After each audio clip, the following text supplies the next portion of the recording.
Kasagi Usagi, and I am here with more Final Fantasy XIV. And hello, Cerberus, hello! So, before we get started, we have to find out where Miss Q is. Oh, Miss Q is in the well. So she's close to catching up. So what we're gonna do is we're gonna ignore your stroller right now, and we will just do one of our job quests.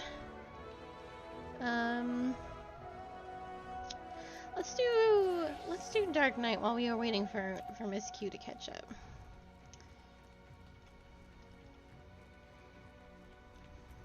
I don't know how far into the well she is, but she's almost upon us.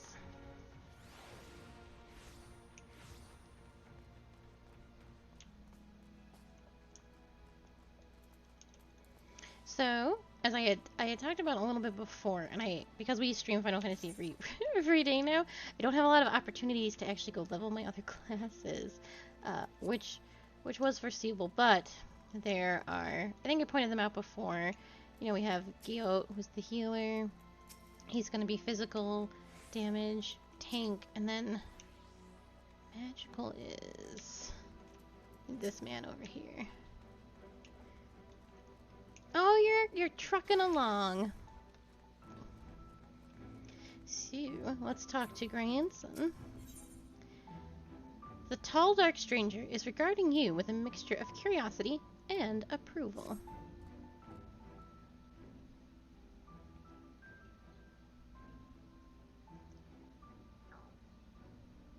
Can't say I've chatted with you before. Think I'd remember if I had. Seen your fair share of fighting, have you? And wary besides. Rest assured I have no secret designs. Name's Grandson. Bounty hunter of trade, mostly sin-eaters. When I first laid eyes on you, I had a feeling you were a tough bastard. The sort that must get mistaken for that warrior of darkness folks have been talking about recently. That right? Easy, killer. I couldn't care less who you are or what you've done. The only thing I'm looking for these days is a like-minded partner. Someone willing to join me in the hunt for the biggest prize this side of Norvrant. Prize, you say?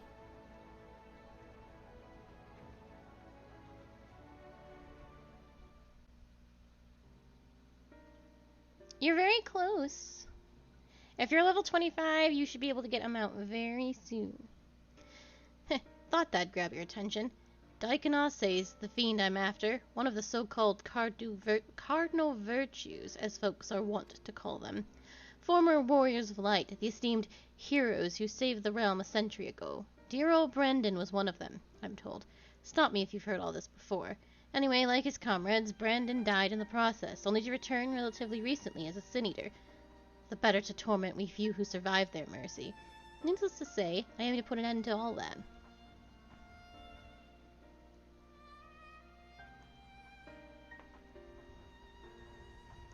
You've heard the pitch, so what's your answer?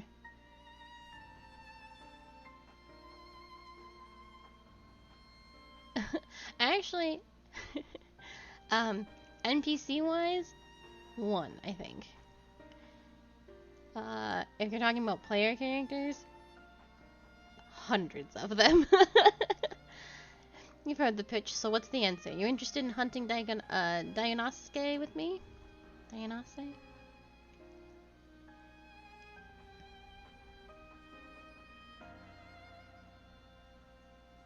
There you go. And then I think you can get your mount.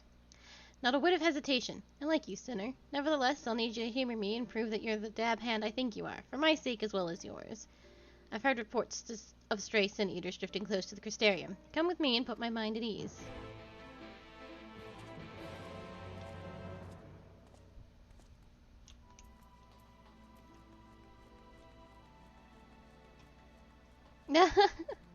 It do be like that sometimes.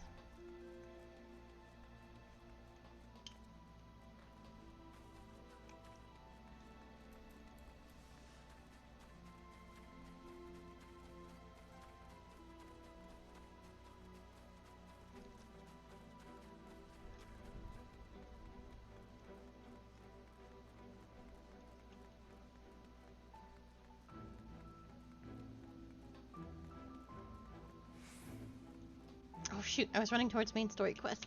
I forgot. Where are we going? Lakeland. Okay. Oh, just outside the Crystarium. Then I should take... Where's the rock?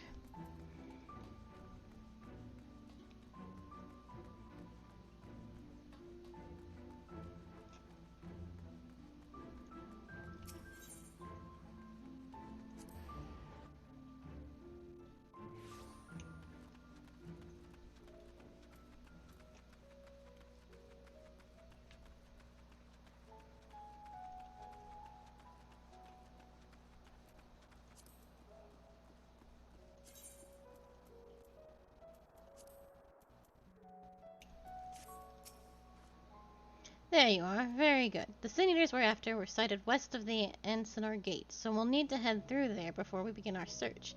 Oh, and if you happen to have any objections to killing eaters for sport, remember that many were once innocent people. You'll be doing them a favor, putting them out of their misery.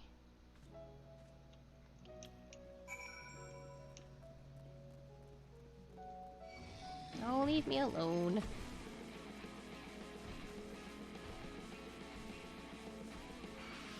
No. I knew better about it. Aw, thank you, Cerberus. It is much appreciated.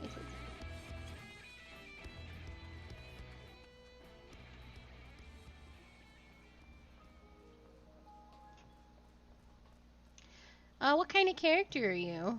And, like, what's your class? Are you a kitty girl? A lizard girl? Elf?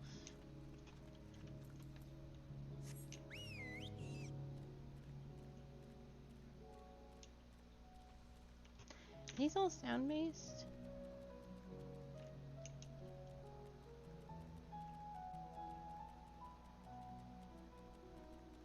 Absolutely.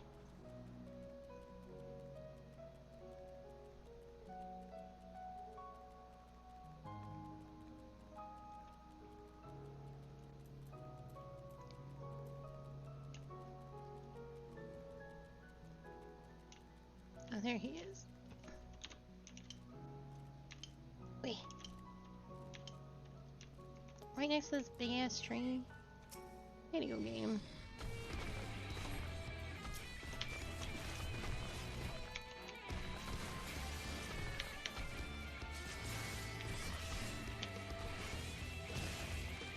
Ooh. Very good. I do like the lizard boys.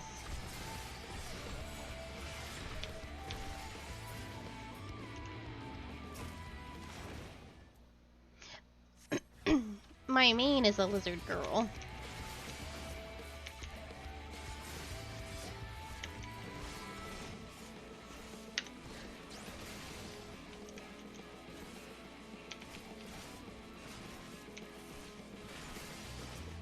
If we have leftover time on, before Endwalker, I would really love to do some solo Palace of the Dead on her. Get her that sweet title. I think those would be good streams. It's true! I have the white horns, though. Good, clean work. This is clearly not your first time. Let's do this once more just to confirm it wasn't a fluke, though. Besides, the world could do with less Saint Eaters. Follow me. It shouldn't be much further.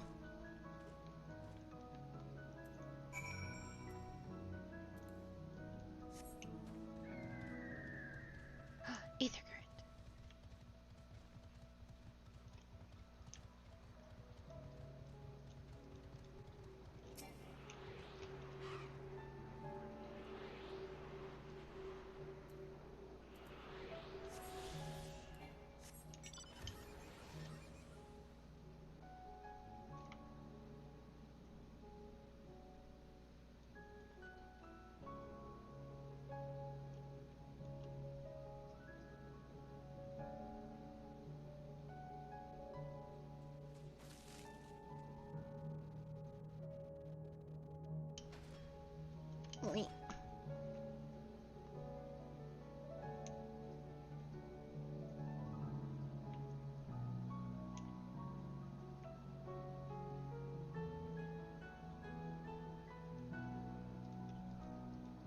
You'll get to see the homeland of the Blackhorn Dragon Boys. They have one of my favorite zones.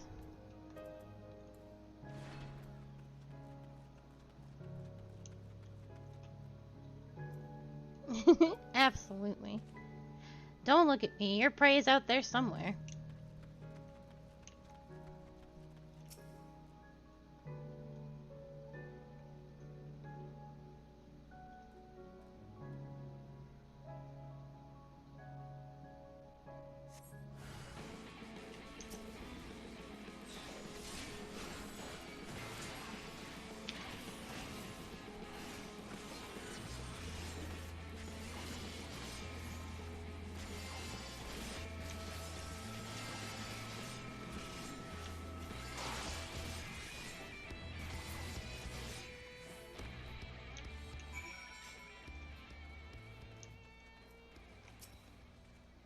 Yeah, that'll do. You're exactly the sort of woman I've been looking for, and thank the gods for that. My apologies for subjecting you to such a silly test, but I'd rather not have an amateur's death on my conscience. Let's head back to the Wandering Stairs and make this official, shall we?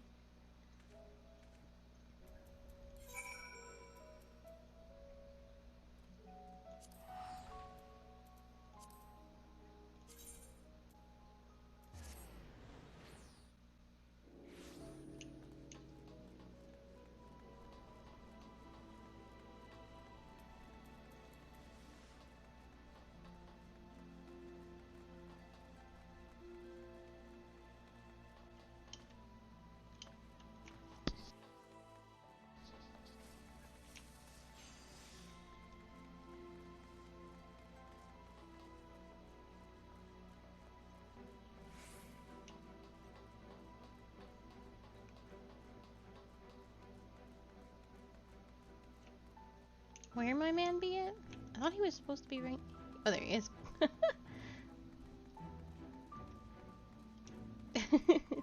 Follow your dreams, Cerberus. So, just make sure that you're still keen on our arrangement. Akali, will you join me and hunt the dread fiend Daikiose and put an end to his accursed existence? Excellent. Then it's settled. Now, every hunt begins with an investigation, and ours is no exception. Daikiose can be rather difficult senator to pin down, but before we commence ours, we would do well to attend to our respective preparations. Let me know when you are ready to proceed. Let me ask you... What boss are you on?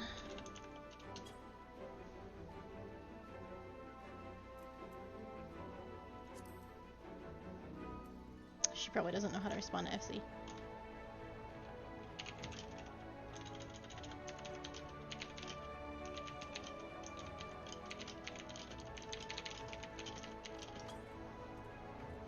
Oh! You go into the system, you go into Hud Layout, and you can do it like this.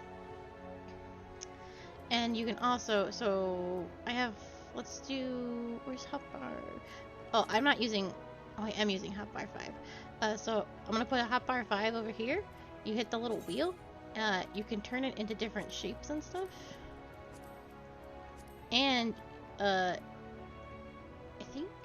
Oh yes, that icon. You can also make it bigger. Could look like that.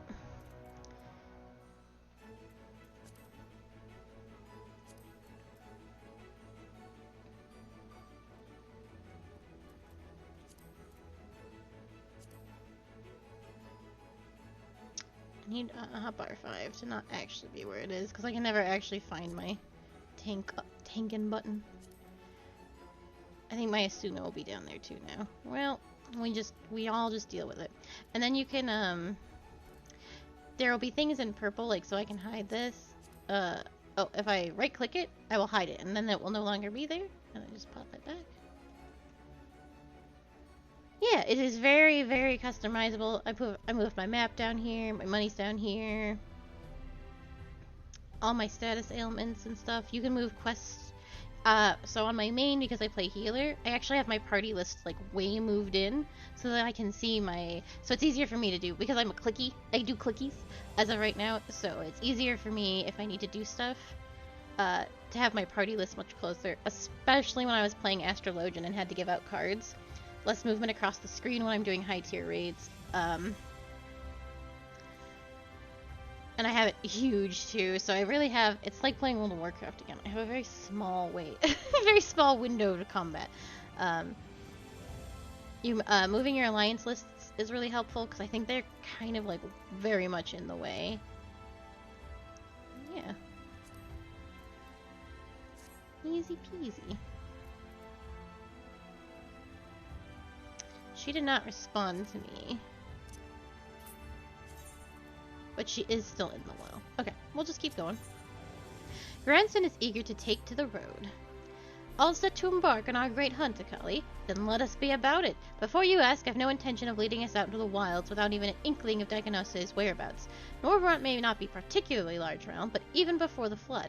But it take us a dozen lifetimes to scour every nook and cranny. So we'll start by asking around a place I know for a fact Daikanosuke has attacked before. The village of Wright, on Kalusha. While I don't have any reason to believe he will return, I'd like to think that the survivors might know something of value. After all, you can be sure that they haven't forgotten the day the bastard came through. So let us be off, then.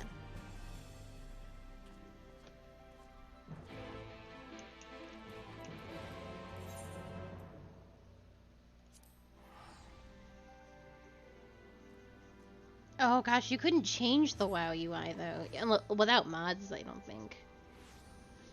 It made me crazy.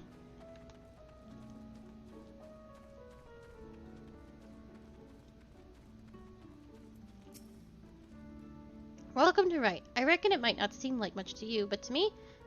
Never mind, we'll save that conversation for after. Trickling down Daikanosuke is what matters right now.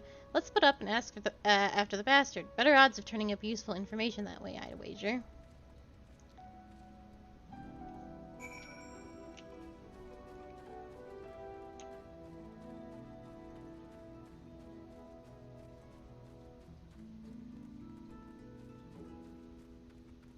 Yeah, I did not use add-ons for WoW. I suffered greatly. What do you want with me? The Sin Eater? The one that came and killed everyone? Oh gods, is he here? Then why are you talking about him? Oh, I knew I should have stayed inside. There's nothing but death out here now. Death and horror and eaters.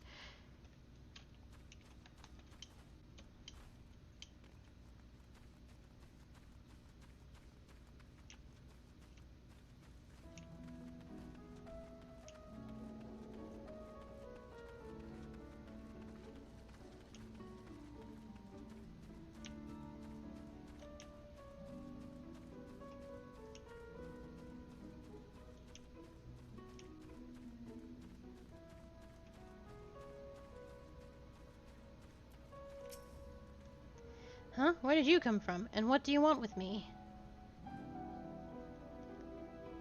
Daikanosuke, the thrice-damned eater. That's the splitting image of the Gadget Knight? That Daikanosuke? Yeah, I have never had any gripes about the UI. I think it's very good. I can't help you. All I know is that when he came, Wicked White. If you had seen all the carnage, you would. I'm sorry. I can't talk about this.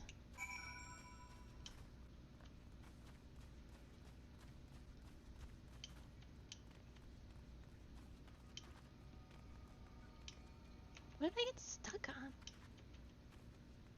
was so weird.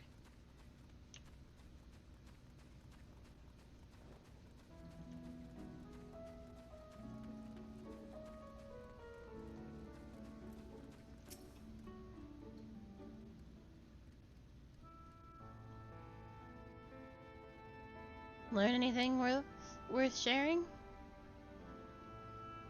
I wish I could say I'm surprised, but I'm not. What we saw that day, what he did to us, there's no moving on from that. What exactly happened here?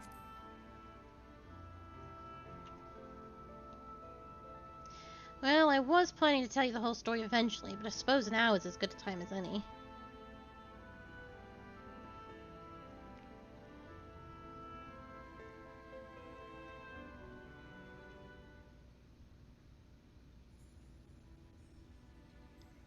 I was born and raised in Wright. Lacking any real prospects, I eked out a living as a hunter. Might have tried my hand at something more exciting had I not also been trying to provide for the love of my life, Melinda. It comes in time. It was about a year ago that she accepted a commission from this Yomorian trader. A bloke dealt mostly in antiques, and he had this bracelet in need of restoration. Bloody old, with a questionable provenance, but supposedly it once belonged to royalty or some such. The Fangs of Orthus, he called it. Me and her had been talking about about tying the proverbial knot, buying land, building a home, that sort of thing. Around here, that might not take much, but it was a lot more than we had, so when the trader made his offer, she didn't hesitate to say yes. I'd gone down to the shipyards to pick up extra tools and materials she needed for the work. Quality stuff, but it'd pay for itself 10 times over. But when I got back to write, Diagnoska had been busy. I spied at least a dozen newborn eaters fluttering about, trying to make sense of their new lots. Their grandmother, who lived next door and shared the fruits of her orchard with us, the gruff woodsman who brought firewood to our doorstep in the dead of winter, both of them reduced to mindless fiends, just like that. There wasn't time to mourn or to think. I started looking for Melinda. And then there she was, alive and well. Our eyes met, and we knew it was going to be all right. We ran for each other, and even now, a year later, it doesn't feel real. One moment she was there, right there in front of me, and the next she was... Diagnoska knelt and took the Fangs of Orthus and then left, leading a host of sin-eaters out of right. But Melinda, I still couldn't see her as anything else. She wouldn't budge. She just hovered there and stared, waiting for me to end it. Well, could never say no to her. Not once in the years we'd been together. For all the time she'd welcome me home with a bowl of hot stew. All the time she laughed at my crude jokes and gave me counsel when I was losing my way. For all that and more, I killed her.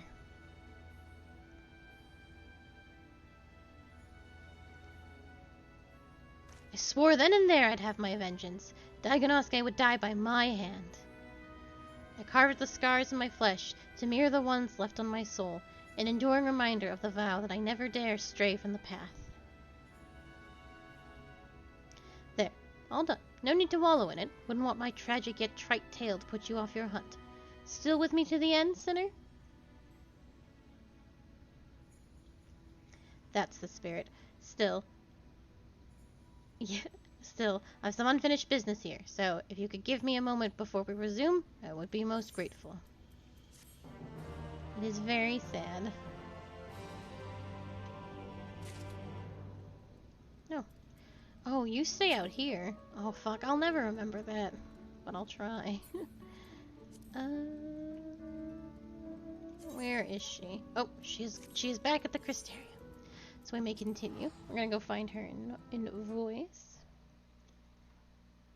Hello, Miss Q. How was your dungeon? Good dungeon. Did you have any trouble? No. No. Well, that's because I know them. I did an actual party, but what I do when we do the dungeons, is I pull and make Thancred take so much, and then, because Thancred's pretty good at keeping himself up, so I only have to heal him a little bit, so I pull entire rooms, like, all the way down. I make that boy run, and, even though the NPCs don't do AoE damage, I can still holy stun, and we get through it pretty quickly. You're putting yourself at risk by trying to pull a lot with an NPC healer. Urianger can do it so long as you mitigate really, really well.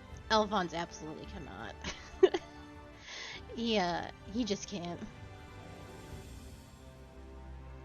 Especially because he's a shield healer. Hey, look at you! You look so nice. Were you lucky in, getting gear? You have been pretty lucky.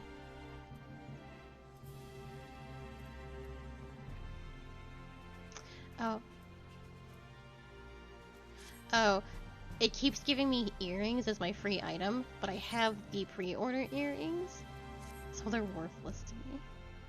It's so frustrating. But anyway, let's go.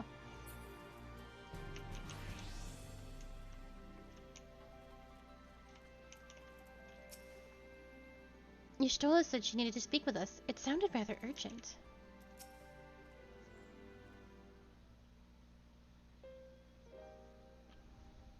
Oh, Cerberus, you're gonna be stuck with one AoE ability for a long time. Well, no, you'll get some ninja AoE too. I think you'll get 2 or 3. Yeah, I forgot you have like the ninjutsu stuff. The others are with the Exarch. Before we join them, there is something I wish to confirm. Tell me, Reen, have you noticed anything peculiar about Akali's appearance of late? Anything at all? Speak freely. She won't mind. Well, since Minfilia bequeathed her power to me, I've been able to see the light inside her. Though I didn't think anything of it at first, but after we defeated the Warden and Amarang, I realized something was wrong. You've absorbed its ether, Akali, and the light within you has grown monstrous. Then it is as I suspected. How are you feeling?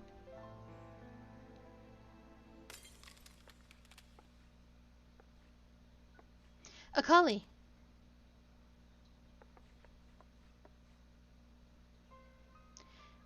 If naught is done, this will only get worse. Reen, with the power of the Oracle, you have gained some measure of control over light, have you not? Is there anything you can do for her? Extinguishing it is out of the question. Even at her strongest, Minfilia could only hold back the light. I might be able to suppress it, but I don't know for how long. Then we have no choice but to rely on Urianger and his secrets. If the next battle is to be the last, you may yet be able to play your part, but you will need all of your strength. I will discuss strategy with the others and see that everything is made ready for our departure. You are to return to your chambers and rest until then. Understood? Understood. Good. Whether you want to or not, you have most certainly earned some respite.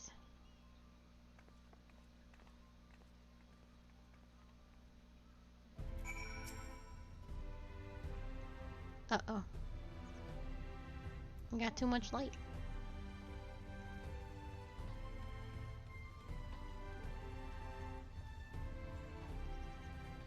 I suppose that is true.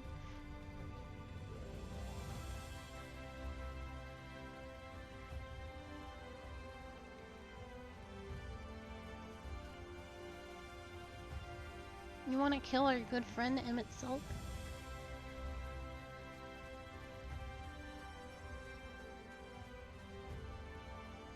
He's not. Elidibus is in Xenos' body.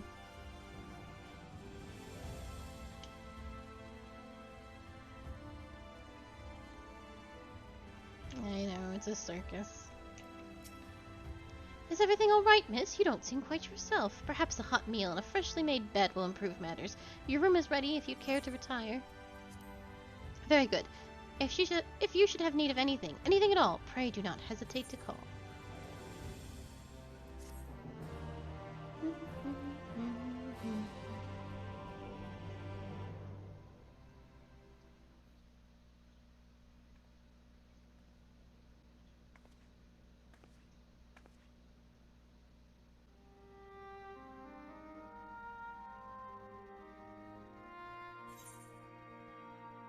Why did you stay behind?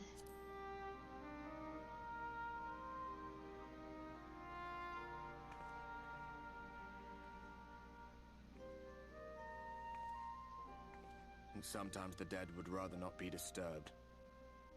But enough about me. What of Amarang?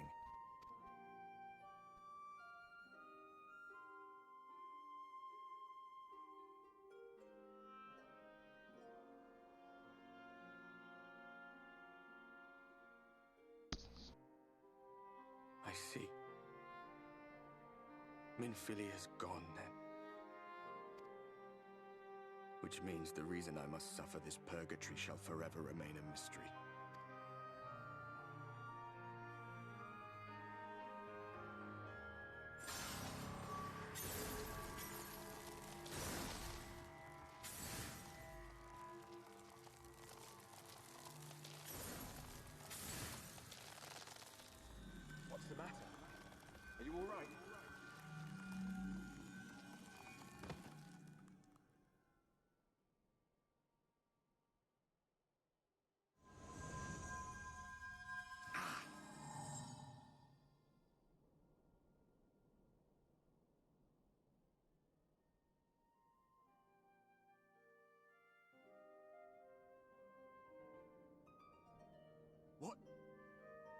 What just happened?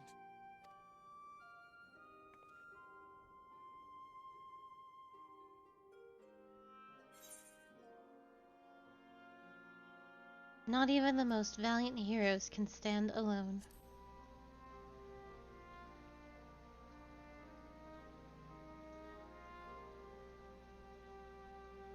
Minfilia said my time had not yet come. That I still had a role to play. Not even the most valiant heroes can stand alone. No, it couldn't be. There's only one hero in this room, and it is not me. I'm just a shadow, cursed to wander.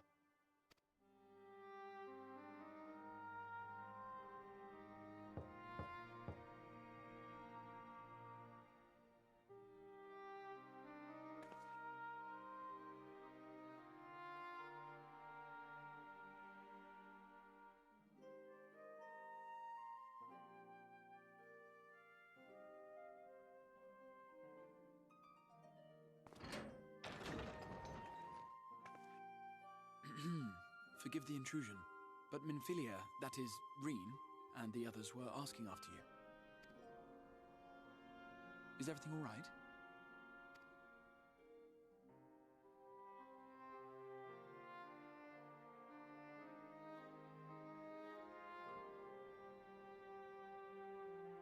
That pain again? And did it pass?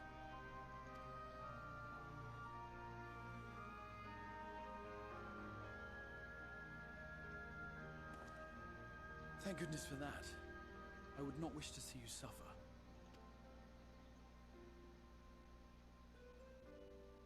Though I know only too well how much you have suffered on our behalf in recent days. Indeed, I have no right to impose upon you further. Nevertheless, I must ask one thing of you.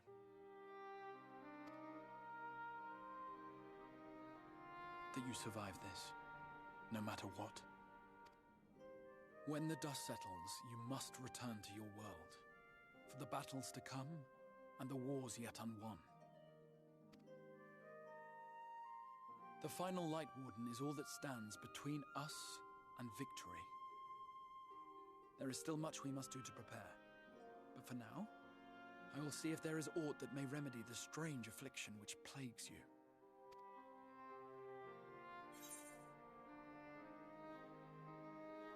I'll see it through.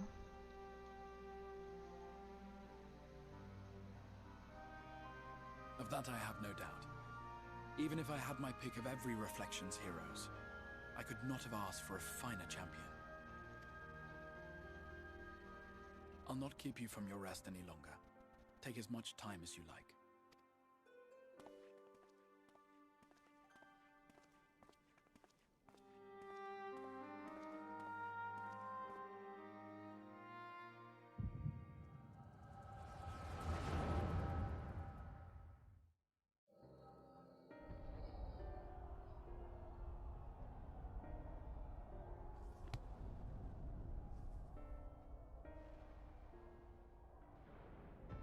No, this isn't right.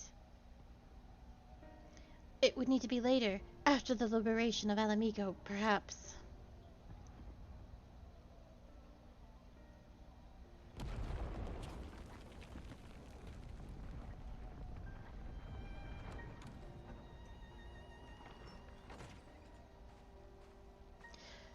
Please tell me you've finished. We have to go. They'll be upon us any moment. Very well. Where to next, then? Let's just worry about getting out of the city and pray the airship is still in one piece. Anywhere we go from here will just be more of the same.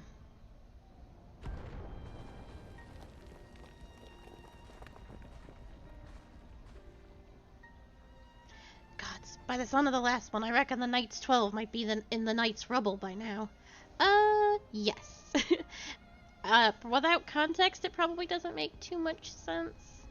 But we are slowly encroaching upon some big spoily territories.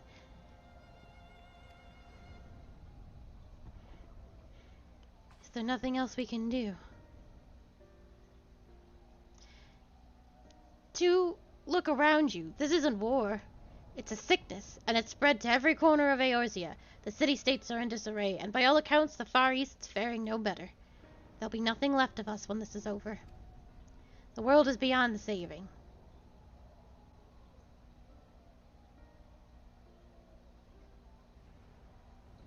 I never tire of that story. When the hero swoops in astride a white dragon to save the little girl. No problem, Cerberus. Just be... Anything you see as of right now won't make much sense without the context. I could die happy, knowing someone like that was still around.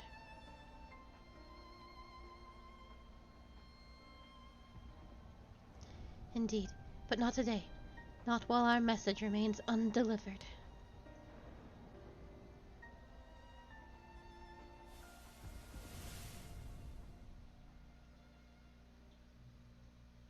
Have faith, my friend. We will find her.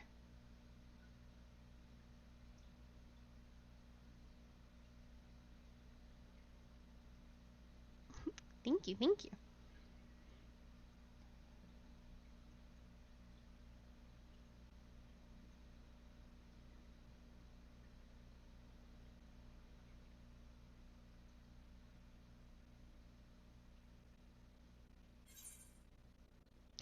Real quick before we press on Miss Q, do you know where that was?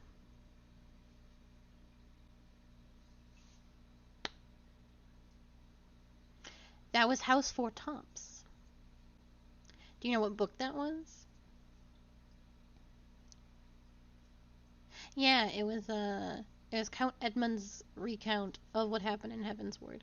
It was also very worn. Was that the past? I always join the Twin Adders.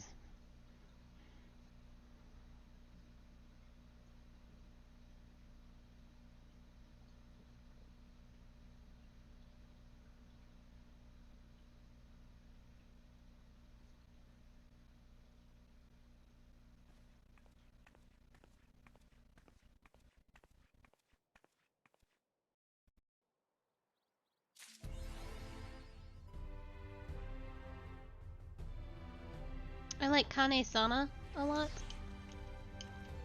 I also think Gridania is the prettiest city. By the way his face lights up at your approach, the manager of suites has been waiting for you. Mistress Iana, I trust you had a pleasant rest. While you were encossed in your chamber, a message arrived from you from the Exarch. He bids you come to the Ocular at your earliest convenience. And, madam, wherever your duties may take you next, I shall pray for your safe return. May the night keep you. The manager of the suites has a crush on us. It's true.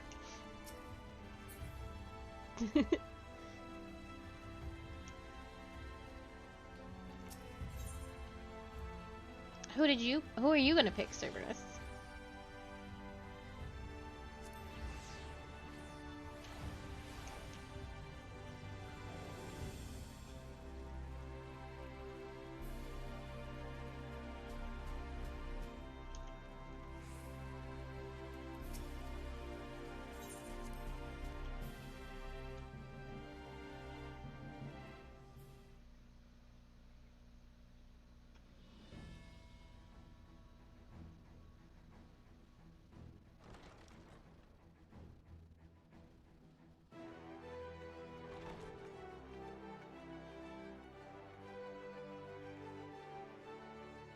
There you are. May I assume you've had your fill of rest?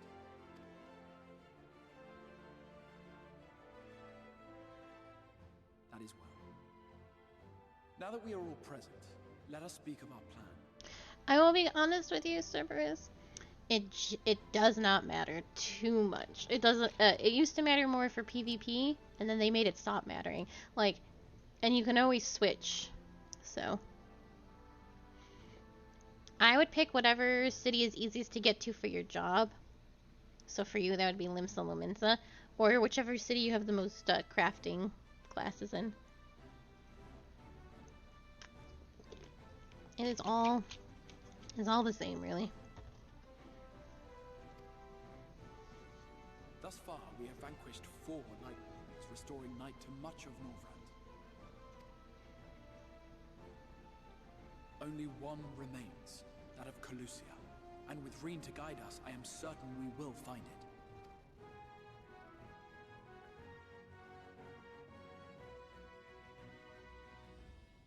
We're so close now. If we can just take care of this one last warden, we'll rob the Sin Eaters of their final foothold and drive them out of Norvrand once and for all. It will be a new beginning for the First, a chance for the people to rebuild their world. In short, a prize worth fighting for. And in thus delivering the First from destruction, so too shall we unsow the seeds of the 8th Umbral Calamity. Do you hear? Your dreamed of rejoining is in jeopardy. Are you sure you're not tempted to intervene? I don't know why we have to be rude about this. You labor under the misapprehension that vanquishing the Sin Eaters is tantamount to saving the world. It is not. In truth, you only delay the inevitable, lengthening your fleeting lives by the smallest of margins.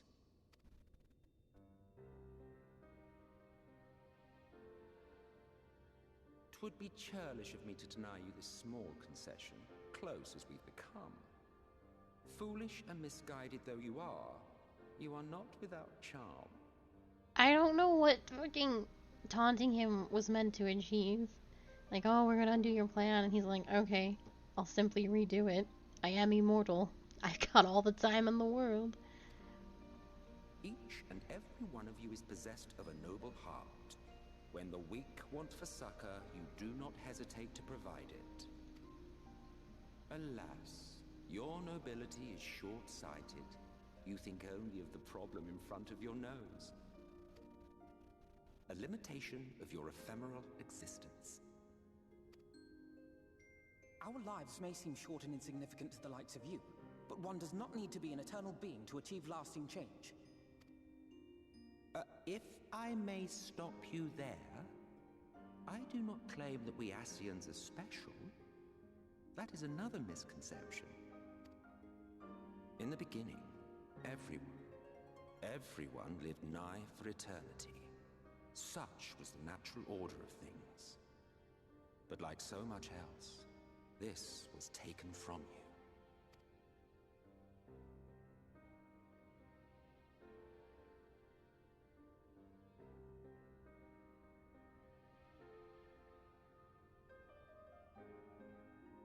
You won't object if I borrow your plaything?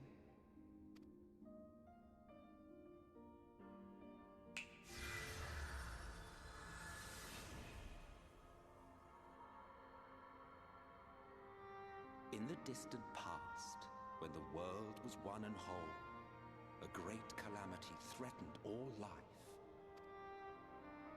It began without warning. The very laws of the star were warped and broken, and chaos swiftly spread throughout the land. Faced with annihilation, we sought to imbue the star with its own will. Thus was Zodiac born, and by his power was order restored.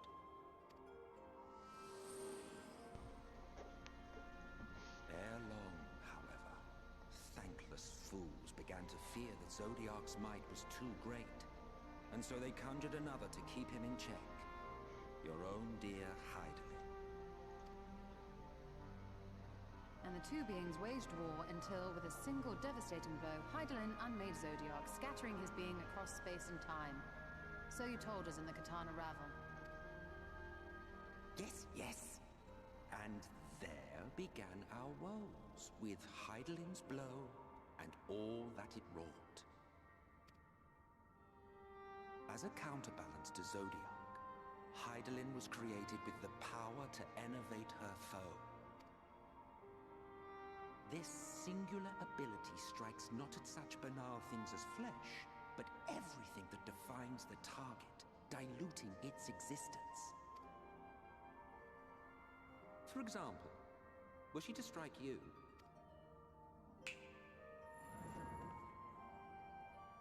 two individuals, identical in appearance yet reduced in all respects. Strength, intelligence, the soul itself, all is halved.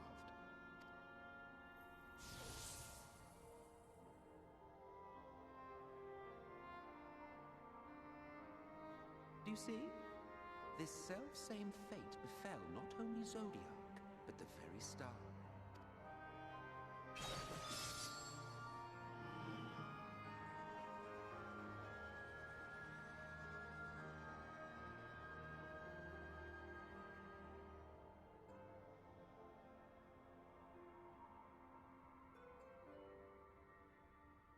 Only 3 were fortunate enough to escape the Sundering, me being one of them.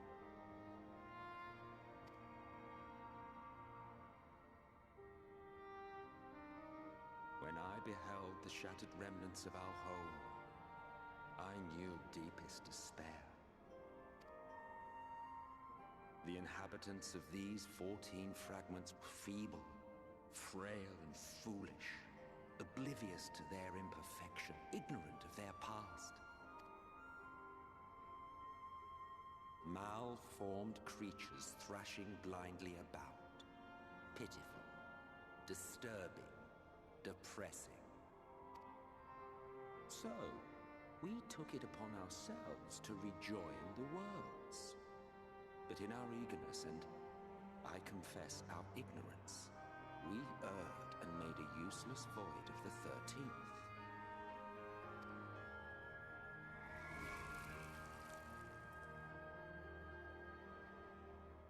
It was only afterwards that we discovered a connection twixt source and shard, a flow of energy that maintains elemental balance. And thus did we arrive at our time-honored modus operandi.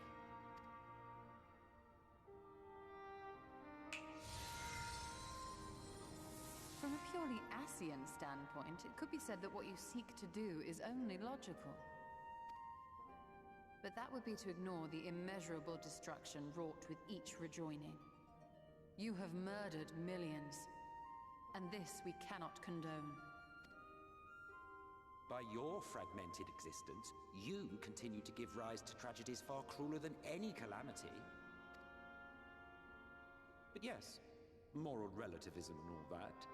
Case in point, I do not consider you to be truly alive, ergo I will not be guilty of murder if I kill you. Because we are ants in the eyes of an immortal being like himself.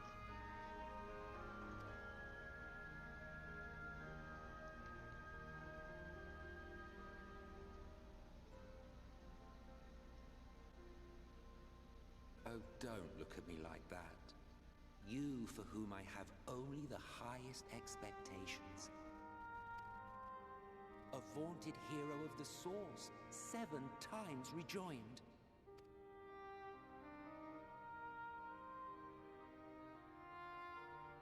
Long have I awaited one who might brave a path of lesser tragedy. A resilient soul able to endure the necessary pain. I dare to hope that my wait is over. So, finish your task and slay the Light Warden. Make proof of your usefulness, and then we may speak again.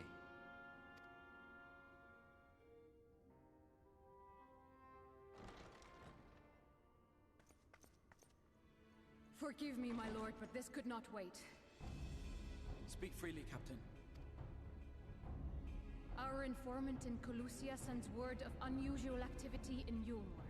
It appears their forces are entrenching themselves at key points throughout the city, making ready for an attack by all indications. An intriguing use of resources. I rather doubt Lord Vorthry is concerned for the safety of his citizens. You think he's harboring the Light Warden inside the city walls? Even if he does have some means of controlling the Sin Eaters, wouldn't that be a little risky? Risky or not, if there is even a chance the Warden is hiding there, we will need to act fast. The longer we wait, the better prepared the Yulmorans will be.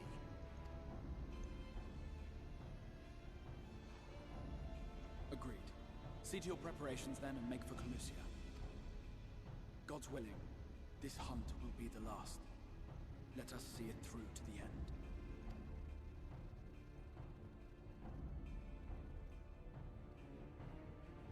We should begin by assembling in Rite.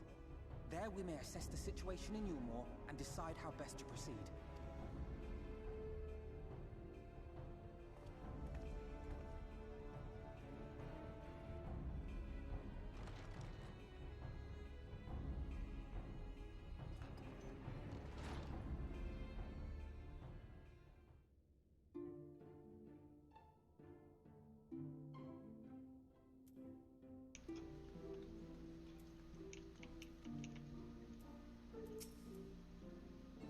I understand you, Emmett Silk. Yes. Did my lesson provoke thought, giving rise to further questions? 3 of you escaped the Sundering, but what of those who didn't? Why, their very beings were divided into 14, of course, yet by our power, we unsundered Asians may rise up one of their fragments to their original office. But I suppose this, in itself, bears explaining. So the names by which you know us are not, in fact, our names. Be it Elidibus or Lahabreum or Eorum, all are titles of office, and when an office is vacated, it may be filled by another. Over the eons, I have seen several changings of the guard among our sundered brethren, and in such instances, the vacant title ordinarily goes to another fragment of the self-same soul. While it is by no means impossible to raise up wholly unrelated individuals, 'tis we whose fervent entreaties brought forth Lord Zodiark, those souls he claimed in the beginning, who make the truest servants. So, I'll have to talk to him twice. So if we were to defeat all the Asians of the Source, then none would remain to rise up new Asians, and our kind would eventually fade from existence. You would like that, wouldn't you? Well, feel free to dream. 'Tis no crime to do so.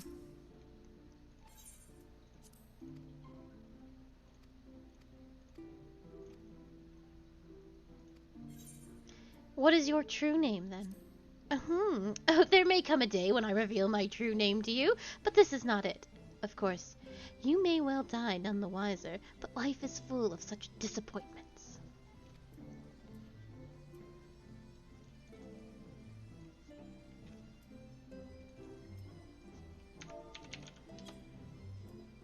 I love him.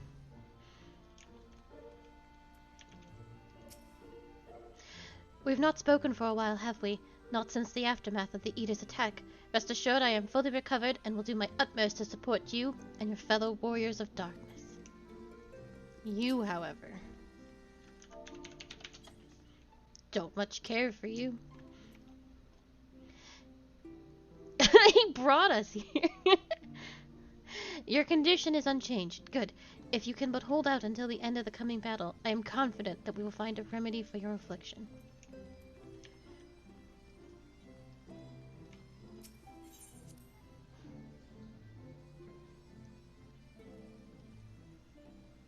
Oh, it's super rainy. Where are we going? Calusia? Okay.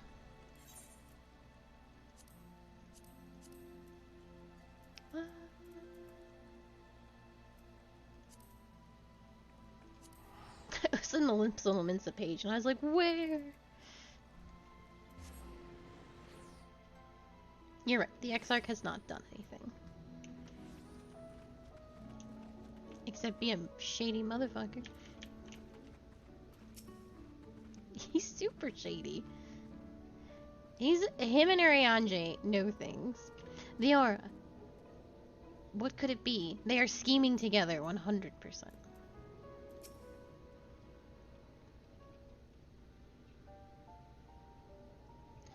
There you are, Akali. The others have gone ahead to reconnoiter Gate Town. We are to follow shortly. It has been a while, has it not? Since the two of us infiltrated Yulmore? Since we faced Lord Thwothry, and I felt such fury as I have never felt before. His actions are unconscionable, of course, and any abhorrence I felt for him entirely justified. Yet mingled with my rage there was something else. At first I was unsure what it was, but in the course of our struggles I found the answer. If Vothri's self-righteousness and his absolute belief that he and he alone is the cure of the world's ills, I saw a reflection of myself, and it brought the memories of my past follies flooding back. He is vainglorious, ignorant. He is the vainglorious, ignorant fool I once was, and having shared in his affliction, I feel duty bound to open his eyes to the truth. Whether he will accept it with good grace, with the good grace I did, is another question. What does it mean? Do you sense the Light Warden? I'm not sure. The aura is different. Perhaps if we were a little closer. 'Tis time we were on our way then. In any case, let us join our comrades in Gate Town.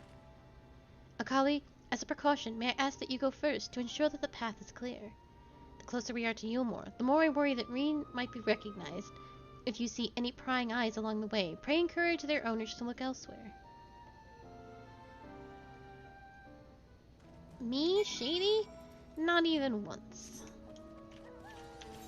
Right, Q? Yeah. Not even once have I ever been shady.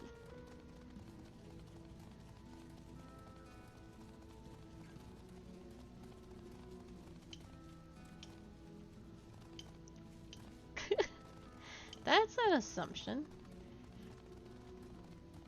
Is that what you think? Why you think that?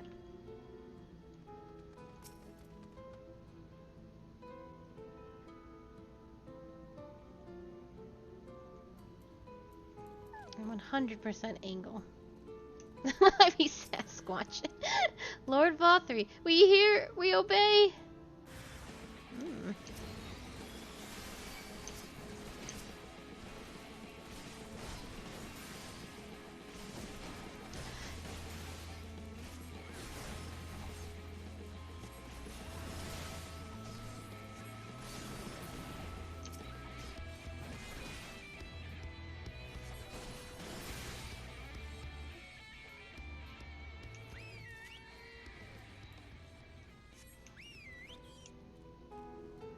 There's more scoundrels out. Did you like Bat Squatch, Miss Q, when you were in Rantika? Bat Squatch, he was the second boss. His name was Bat Squatch.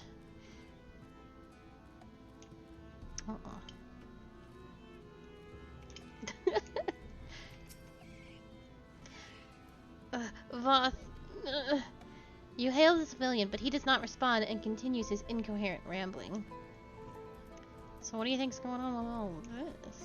It's perfectly normal behavior.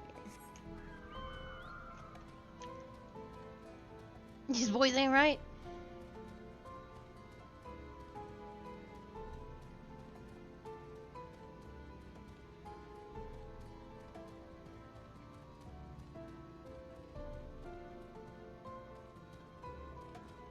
These beans. Oh my god. I found a game that we have to play. Well, I have to play it on stream. It's called Turnip Boy Evades Taxes. Or commits... Turnip Boy commits tax fraud. And there's so much talk of tax fraud in my chat in regards to bean tax that I must play it and I must shame everybody. Long live Lord Vothri. Long live Lord Vothri. Thank you, Q.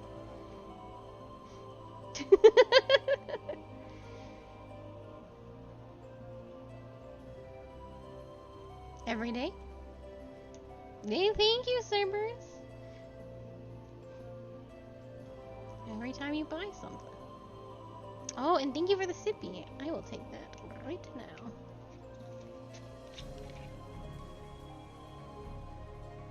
Thank you, Squad Leader. Thank you for the bean tags. Big bean brains. You got any receipts on those donations?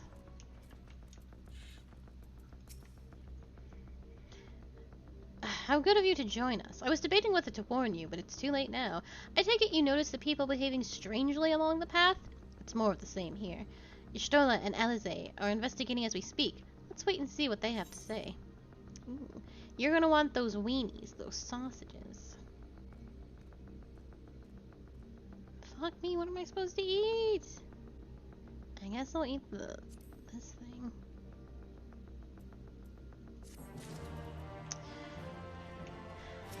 Food right now at this level is good. Food right now is good for leveling, which we do not need. I think we are perfectly on track for levels. We want to hit 80 in the very last zone. I would also love some sausages. All food gives different kinds of buffs. So I have heavy eggnog, which gives piety, 4% piety, 4% vitality, and 2% spell speed. And then I have a cookie, well, that's a bad example. And then I have like some soup, which is for crafting. Crafting and gather, whenever you're leveling, if you're ever going to level another class, you absolutely always want to be eating food, even if it's like the wrong food, because all food gives a 3% experience buff. And in trials, because trials don't give a lot of XP anyway. But you could use those buffs to be a little bit stronger. When you do harder content, food is a must. You absolutely need to eat food for the 3% vitality buff, usually. Or it's like 5% vitality buff. 10? It's big. High quality food is better than normal food, obviously. And yeah. So we don't actually need to be eating, but the next time we hit a trial, you should grab yourself a slice. No, you don't need to do any professions as a casual. You can go completely on one class. I would recommend leveling 2 classes though, to split experience, because you can end up 80 really, really early, especially if you're side questing, and you don't want to lose all that good MSQ XP. So I think two classes simultaneously is the sweet spot. It has worked out really well for Q with the Gunbreaker and the Warrior.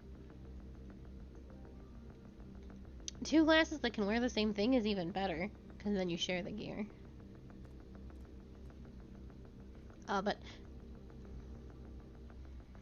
although if you are a ninja Cerberus, only ninjas. It's only ninja gear. Scouting does not share any other class. But the gears are clearly turning in Huryanji's mind. Why don't you ask him what he makes of all this? I also know that we are going to want a split party. I know the future. Thank you for paying your bean tags, and I will also take that sippy before we proceed.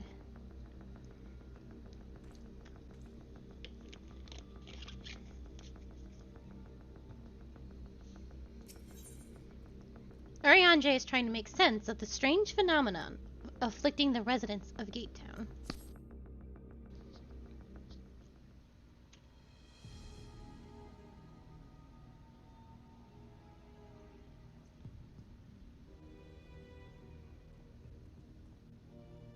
Strange. Passing strange.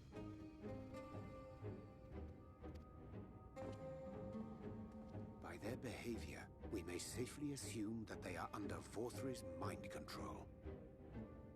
I always got me some juice. Yet the extent of the effect seemeth to vary dramatically between subjects. It is far too pronounced to be attributed simply to the vagaries of innate magical resistance. You think it's food? Curiouser and curiouser. Do you remember? They always hand it out. We met with no trouble en route. My thanks for securing the way.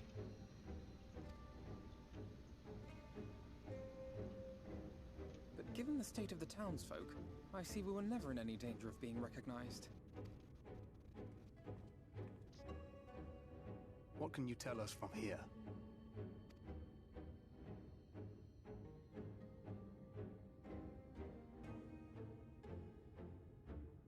I sense a powerful eater in the uppermost reaches of the city.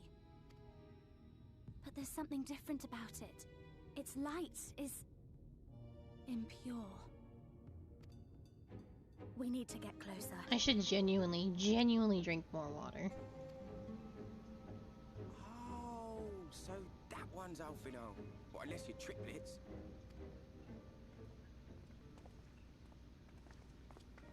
Kaishir, what are you doing here? While I was scouting the area, I noticed a suspicious figure skulking about.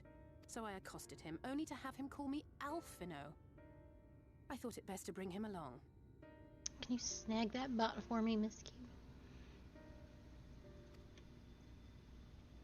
You see, that informant who's been feeding secrets to the Crystarium, it's me.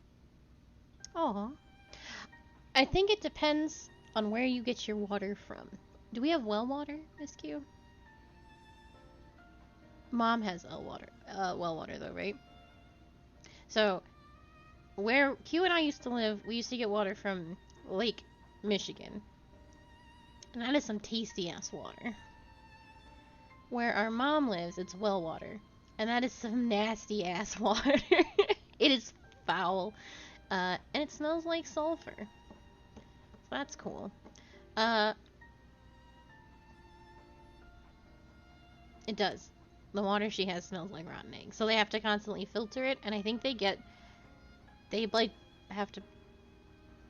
the water jugs, right? From like Aquafina or whatever. I don't know where our water comes from, but it is also not very good. After you saved my life in Yulmore, I thought about going somewhere far away, but I couldn't just leave. Not without paying you back. So I decided to stay here, keep an eye on things. And whenever I spotted something strange, I shared it with your friends. That took no small amount of courage. Well done. Egg. I assume you saw what happened here. Right, so an airship flew in a bit ago, and not long after, Vorfree starts ranting and raving. You could hear him from all the way out here. Geezer was doing his nut, shouting and screaming like someone had nicked his pie. 'Tis like the airship bore the soldiers sent to thwart our efforts in Armorang. So eventually the yelling dies down, and then this hot, sticky wind comes blowing through. Now that's when everyone went funny. No, everyone but me. Well, me and a couple of newcomers, though even they started mumbling about Vorfree after a while. Not as bad as the rest, mind you. Newcomers. Catboys have baby face. Catboys and some Ellison have baby There's face. something I need Reen to see.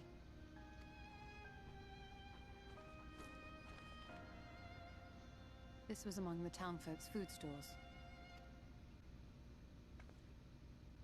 Oh, that's just meal. Yulmore doles the stuff out. No, it couldn't be.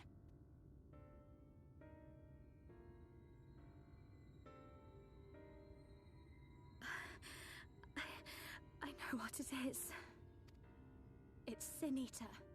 Meal is made out of Sin Eater. Gross.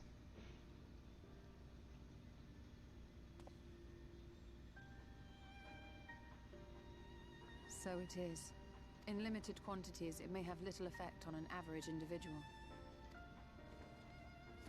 Yet if one were to consume it regularly, over a period of several years, I suspect it would do far, far more than merely nourish the body.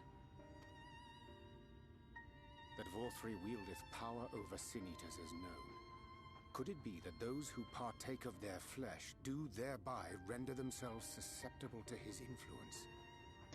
It is the white monsters that we have been fighting. The Sin Eaters are people that have turned into monsters. Because of the influx of light aether. And so the leader of this particular town has been feeding the poorer, not just the poorer people, but all the people within it, Sin Eater. So it's transformed human flesh infused with light aether. It would serve to explain why the town's newer arrivals succumbed less quickly than those raised on a diet of meal. He's been rounding up Sin Eaters and feeding them to people. Altering them mouthful by mouthful, all to stop them answering back. There are desperate souls out there killing themselves to escape turning. This is unforgivable. An atrocity. These Sin Eaters. What if they are not simply rounded up? Do you remember what we were told when first we came to the city? Many enter, but none leave.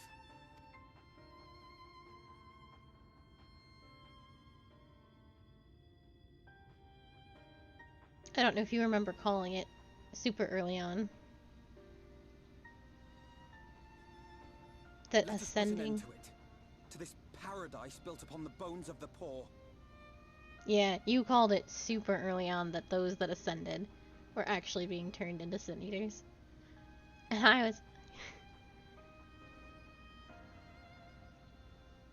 Yeah, Ascension was definitely death. It meant being turned into a Sin Eater, and I suppose, depending on what kind of Sin Eater you become, then they just cut you up and feed you to the people.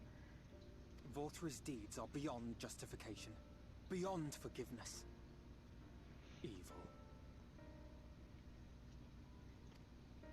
Yeah. It's highly probable that the Light Warden is waiting for us somewhere in there, and I'm all for going after it. But our enemies know our faces. They know that we are coming, and they will not let us through without a fight. Like it or not, the time for stealth is past. Now, my friend, if you would be so good as to lead the charge.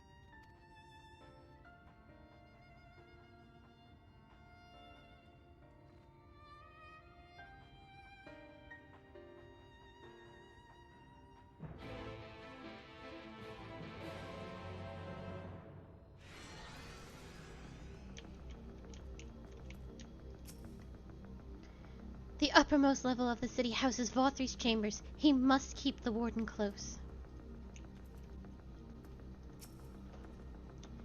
We are like to encounter Ranjit again. One can only hope he's still licking his wounds. Yet even without him, Yulmore is an eminently defensible city, as you doubtless gleaned during your visit. When last I set foot upon it inside its walls, I almost mistook it for dear old Limsa, but it is full of unpleasant surprises, all of which is a long way of saying, be on your guard. My heart is gripped by an unshakable sense of foreboding. Let us proceed with all care. That Vorthri should so brazenly exert his influence over the people bespeaks his desperation. He will not go quietly. I'm fine, Akali. Shaking with fury, but fine. Let's go. Mule is Sin Eater, wicked white. We all scoffed the stuff without a second thought. I never got near as much as the others, but ugh. The bit of greens and bony fish I got by on don't seem so bad anymore. When we step through the gates, we shall find not the place of hedonistic pleasure we remember, but a battlefield. If you are prepared for this, then let us sally forth.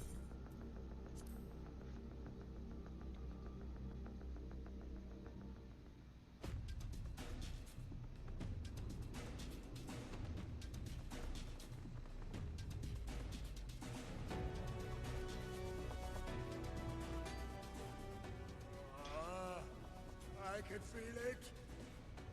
A dark presence in my domain. Ah! It's them! The villains who would sow chaos in my perfect paradise! Keep them away from me! I command you! Keep them away!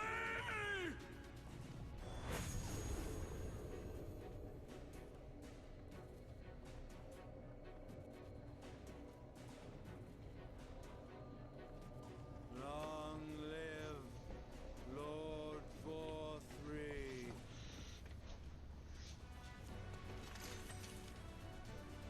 he would use his own people as shields. This area is older than Gatetown. There are bound to be far more civilians under Balthrus' control.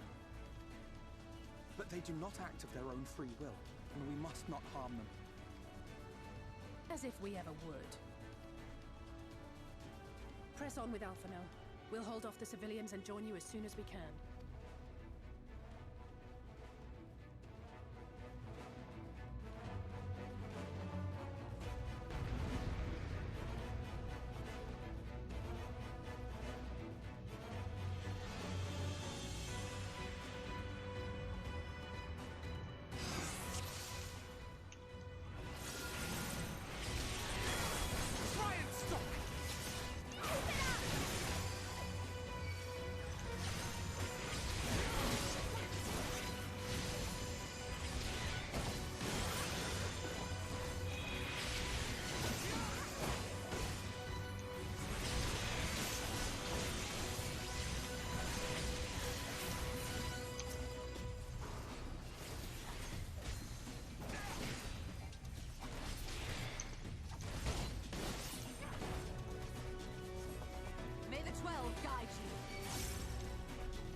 Back later. Junglers.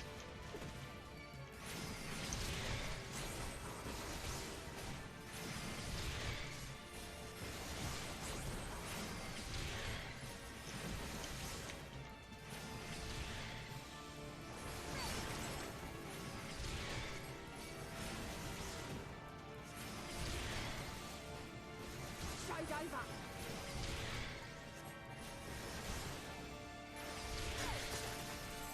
I'll break your funny bone.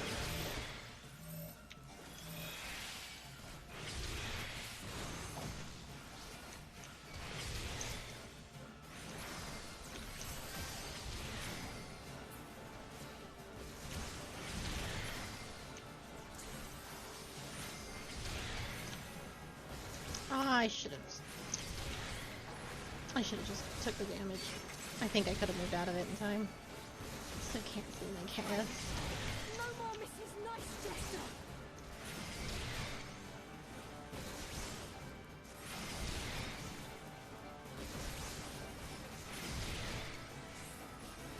Nah, just kill them. And remember to stack with Alpha now.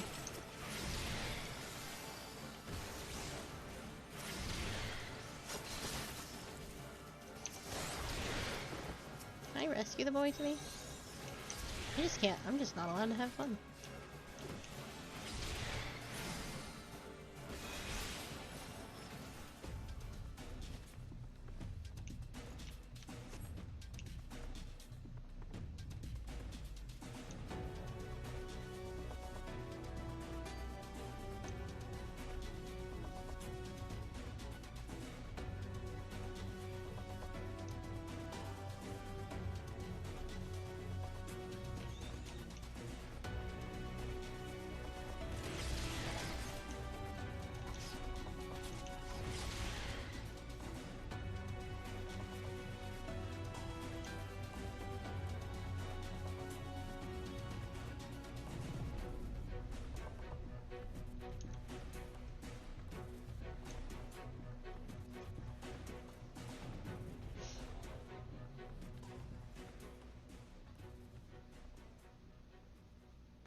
will find my master in his chamber.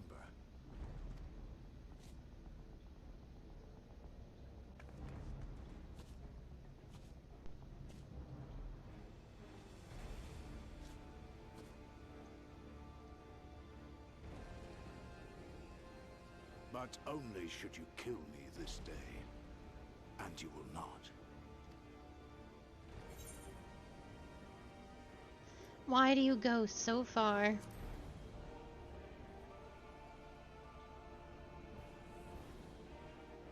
You may think me under his spell, but I uphold Lord Vorthry's ideals of my own volition. Man is an inherently flawed creature. In his vain pursuit of righteousness, he but sows the seeds of future conflict. Thus, have I chosen to place my hopes upon he who has transcended men, upon he who is unbound by the vagaries of conscience. But enough talk. I am a soldier, and you are my enemy. Vorthry is so much. Or this dude. Let us settle this once and for all. Ranjit is so much wasted potential. And his motivations do not make any sense considering his history. I think he's probably one of the weaker parts in Shadowbringers.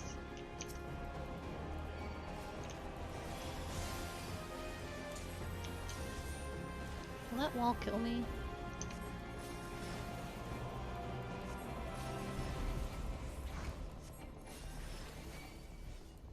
Oh, okay.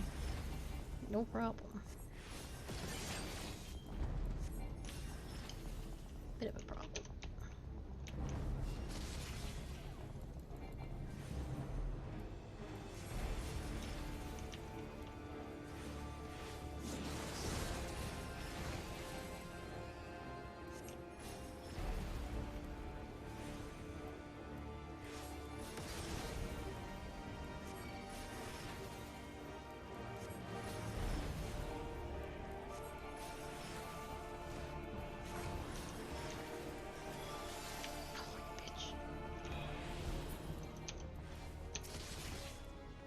See my presence of mind.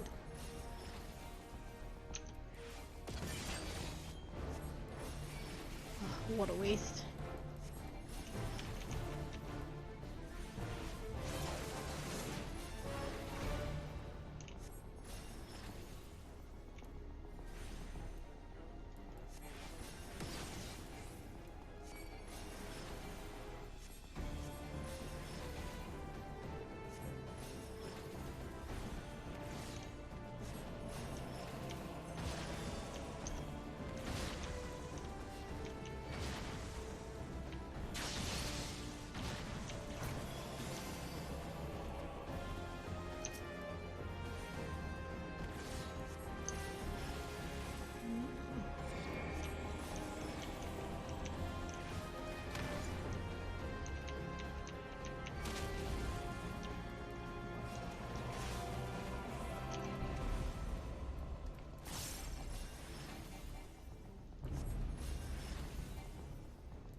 Oh, I'm stupid.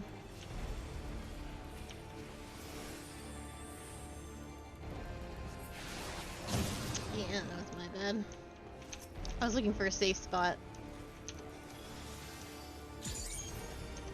And you just have to destroy them.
closer.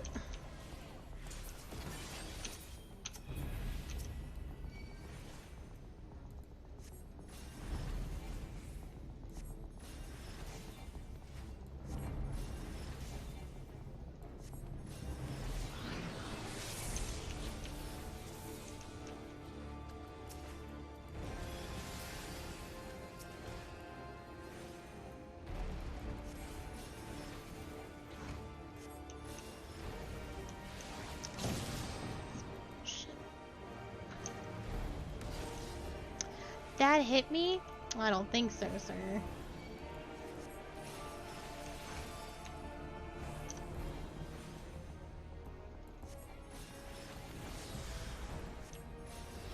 I think I have to destroy.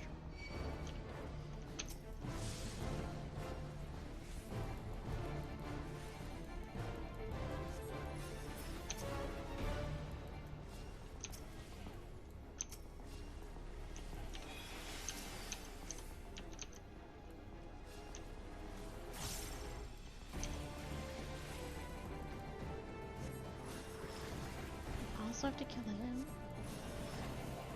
Ooh, I don't know.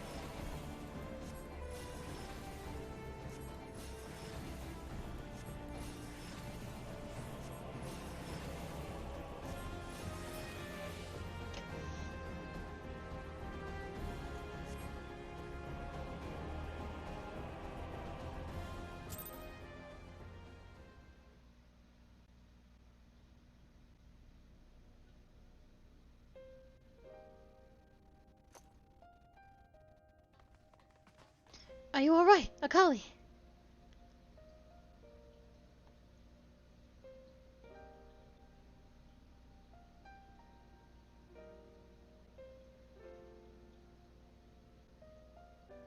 The citizens appear to have calmed down for the moment. I can only assume Vault 3 is otherwise engaged.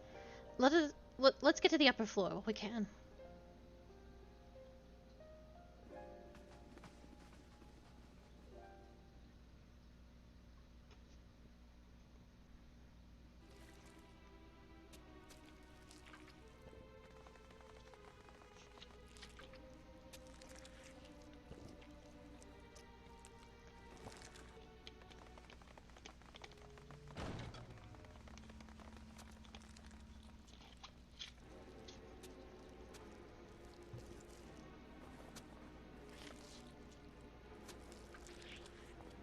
Lord Vorthree, your reign of tyranny is at an end. For too long you have preyed upon the desperation of the poor. Now you will answer for the suffering you have caused.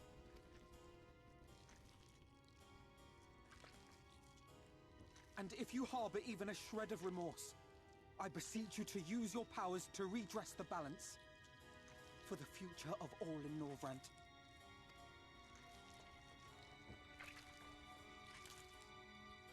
No, it can't be. This is wrong. It's wrong.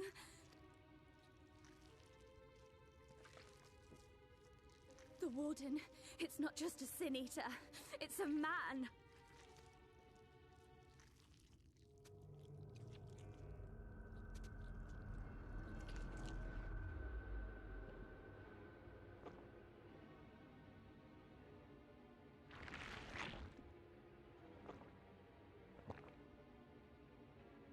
Remorse? For the future of all? What nonsense is this? There is no justice but mine. No future but mine. No will but mine. It is preordained. I was born to deliver this wretched world.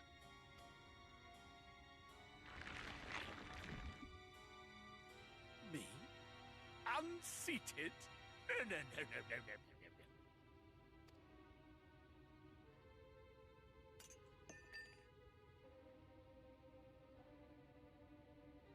It's impossible. Inconceivable. Absurd. I am a great and wise king. Greatest and wisest. I reign from on high. I will not be brought low by maggots like you!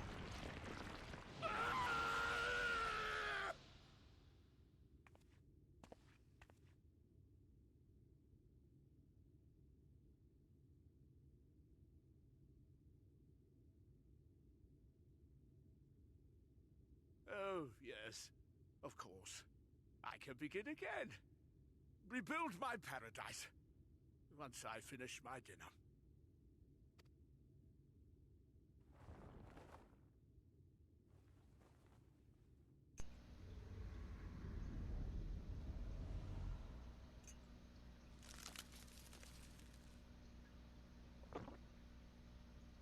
Oh God, no. Stop him! Thancred, stop him!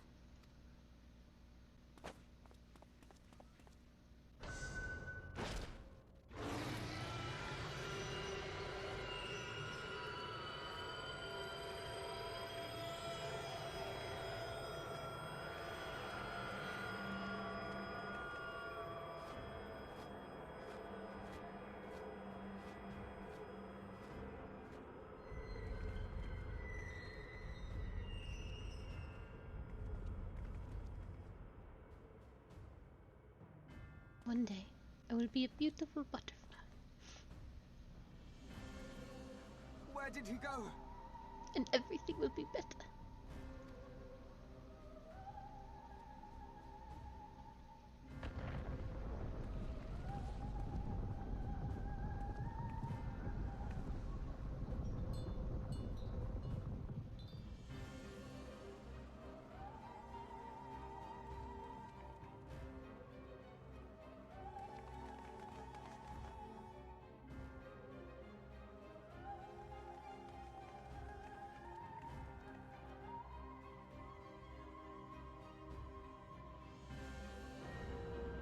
What in the heavens? Did Vorthree do that?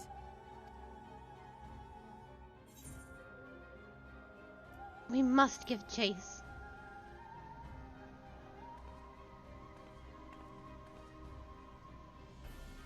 Wait!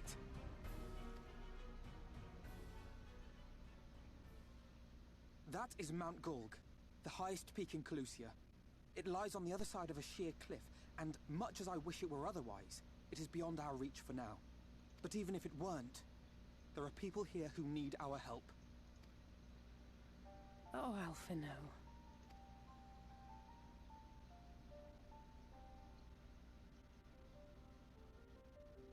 Please, even if it's only to tend to their wounds.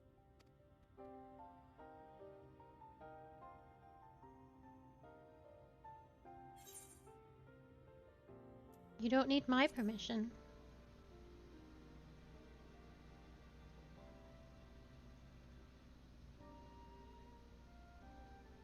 Thank you. I don't know if it will work, but if Vorthree's hold over the people is rooted in light, I might be able to reverse its effects. Will you let me try? Of course. We'd be grateful for any help you can provide. Well then, if it's decided, let's all get to work.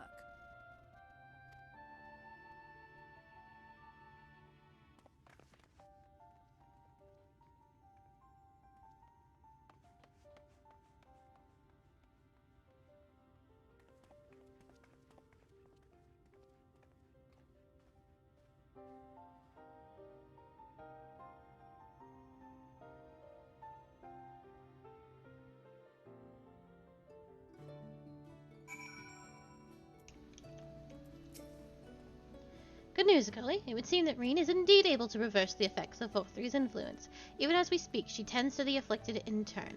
The problem being, there's no end to them. We're trying to provide what relief we can to those who are waiting, and would appreciate your help if you're willing.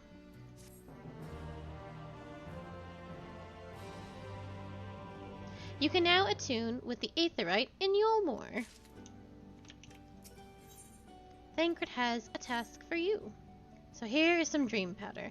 We're administering it to the enthralled to keep them calm until they can receive proper attention. I would appreciate it if you could assist us with this task. Now, Those affected are scattered all over the city. I suggest starting your search in the derelicts and working your way up. When you are done, be sure to let Reen know.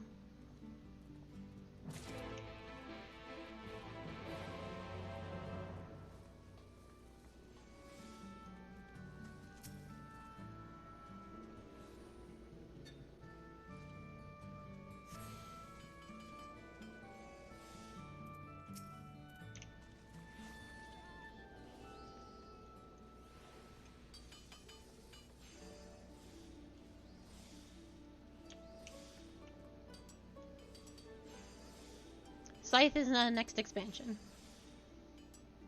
Reaper is the new DPS class, and they will have a scythe.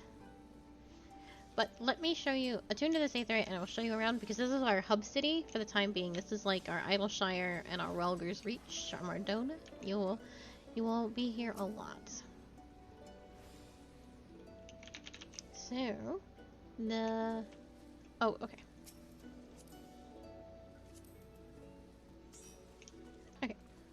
So, this is where you can go to get mended. This is where you turn on all your crafting stuff.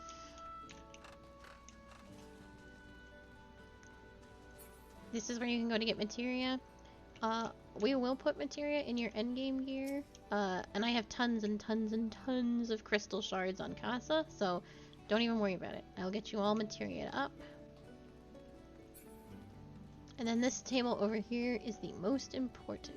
They're not technically open just yet because we're not 80, but this guy is gonna have our Crystarium gear.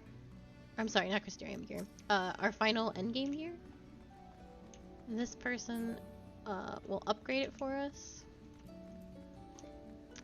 And he's not here yet, but this is where we'll trade in the 8-man raid relics for gear. Okay. Let's move along to the Dialects. Oh, and there's a mail Moogle here and a summoning bell in this direction.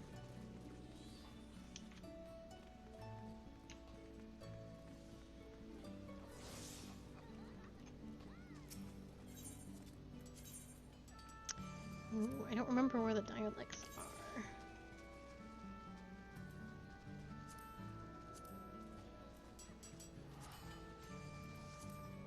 Oh, we want to go to the buttress. Which I don't have. Well, I'm just going to go out and then I'll walk back in. Once I talk to this guard.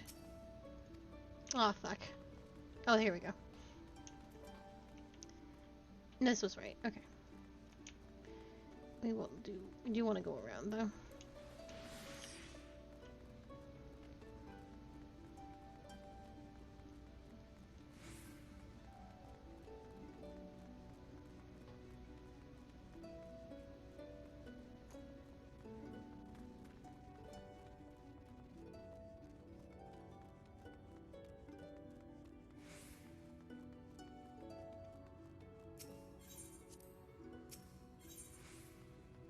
Oh, I guess I had this one. Huh. It doesn't matter. Oh, Lord Vothri, you are my daily mole.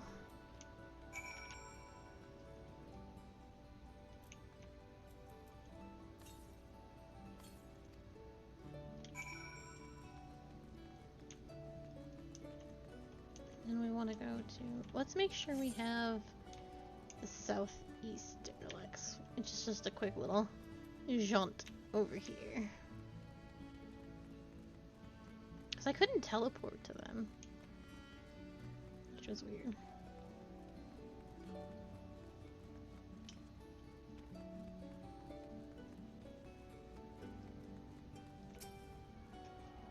You are also right about Vothri. How does that make you feel?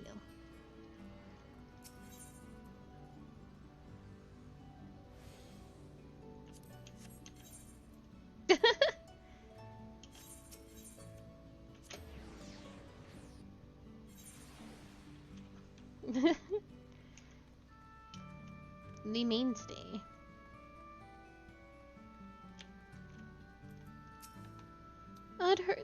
Please, Lord Vothry, take the pain away. You're the kind soul who saved me from falling to my death.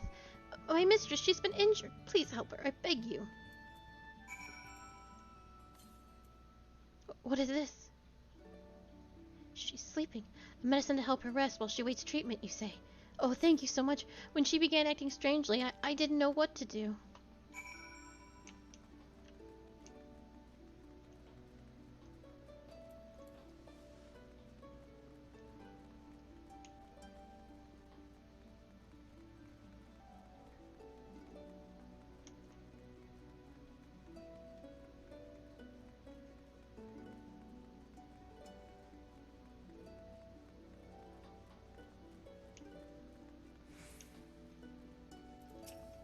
Please, must stop trespassers sullying our paradise. Where did you fly to, my sweet canary?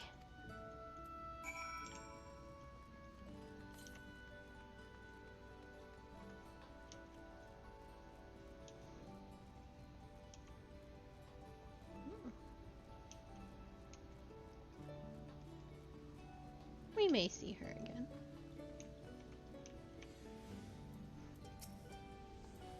Oh, there you are, Akali. I just finished aiding this man. Now for the next one. More out in the dialects and below, you say.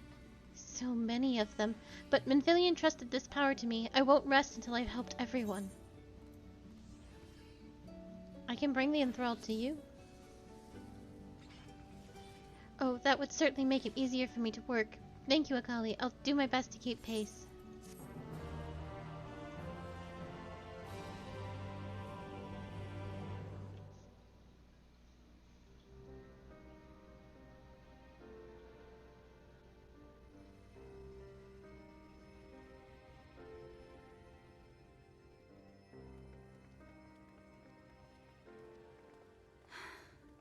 You're going to be all right.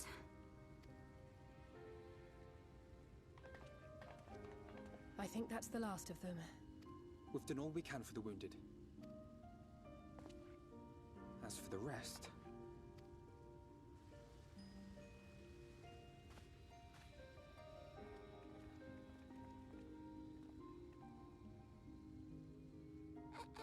Aren't you Alphino? The painter boy? What in the world is going on? Did something happen to us?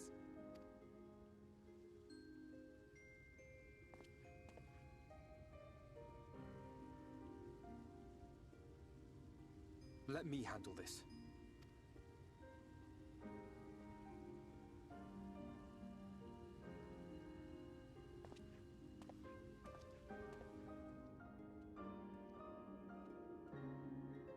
Citizens of Yulmore, what I'm about to tell you will come as a shock.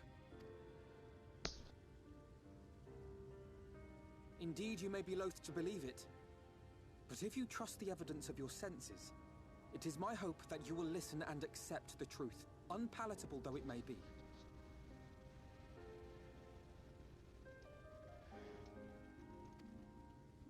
Vorthri is a sin eater. Everything he offered, everything he promised, was a lie.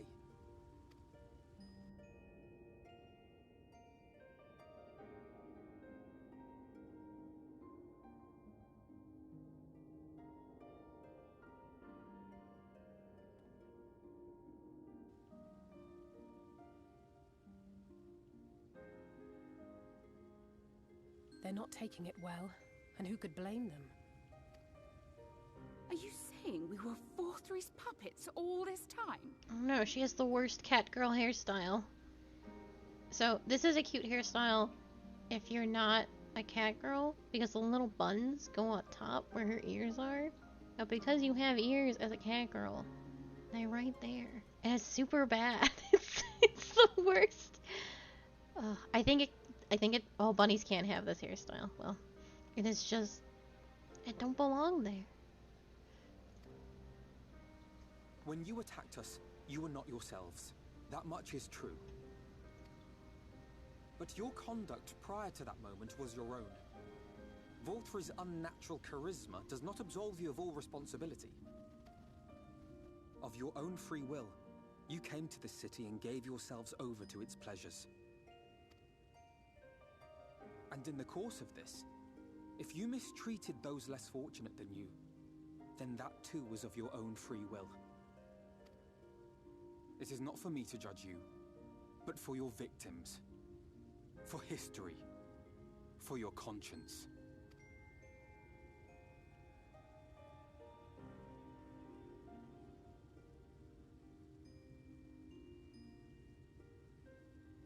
You have dreamed a twisted dream, but now you are awake. You may yet share this world of ours. Join with us and each other, that we might begin anew. We've lost so many already. We dare not lose any more.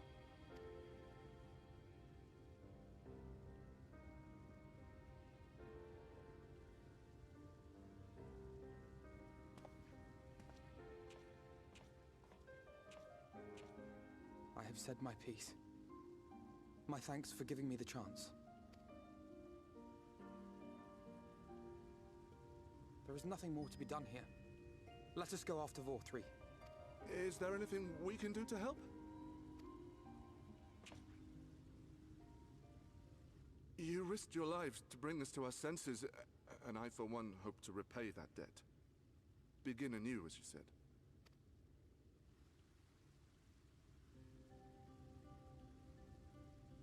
VOR3 has fled to Mount Gulg, and we mean to pursue him. Do any of you know the way? The only way to Mount Gulg is over the Bright Cliff. Have you an airship? We will contemplate flight only as a last resort.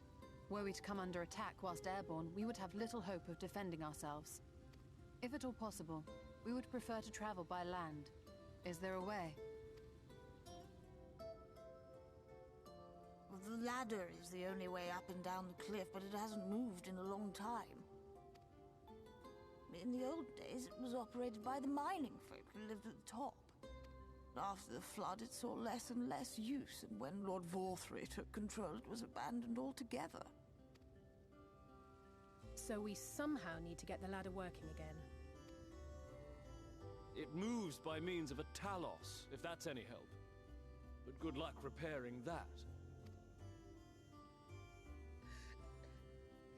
Talos? Did someone say Talos? You know all about them, don't you, dearest? If anyone can get this lift moving, it's you. Well, perhaps. But see here. Oh, yes. If you want the golem restored, you may leave it to my husband. For he happens to be the heir to Daedalus Stoneworks, foremost makers of Talos, whose contracts include the renowned mining venture of Armoreng.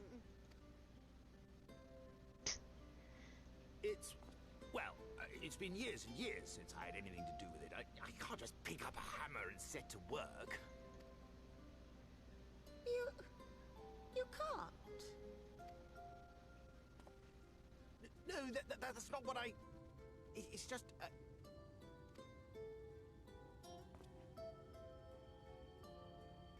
All right, I will take a look at the Talos.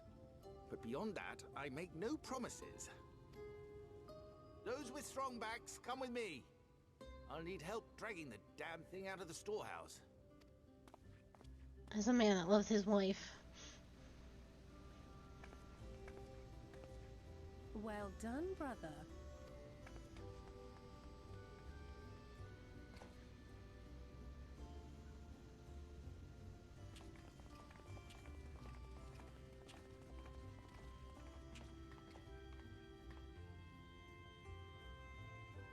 Come, my friend. We have work to do.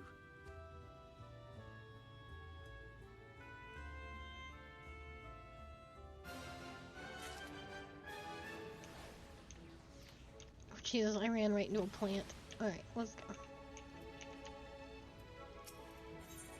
Elphino's eyes glisten with joy. The ladder is situated to the north and west of Right. Let us make our way there, Akali.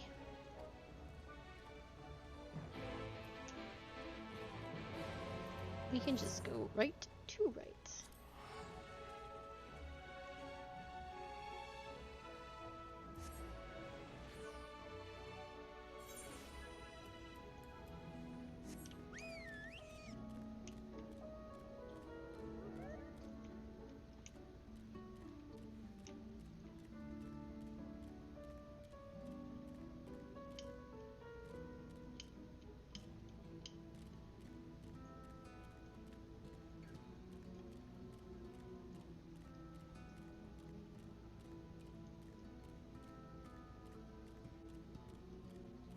Oh, this wall? I know. I tried to get it. And I was just like, no!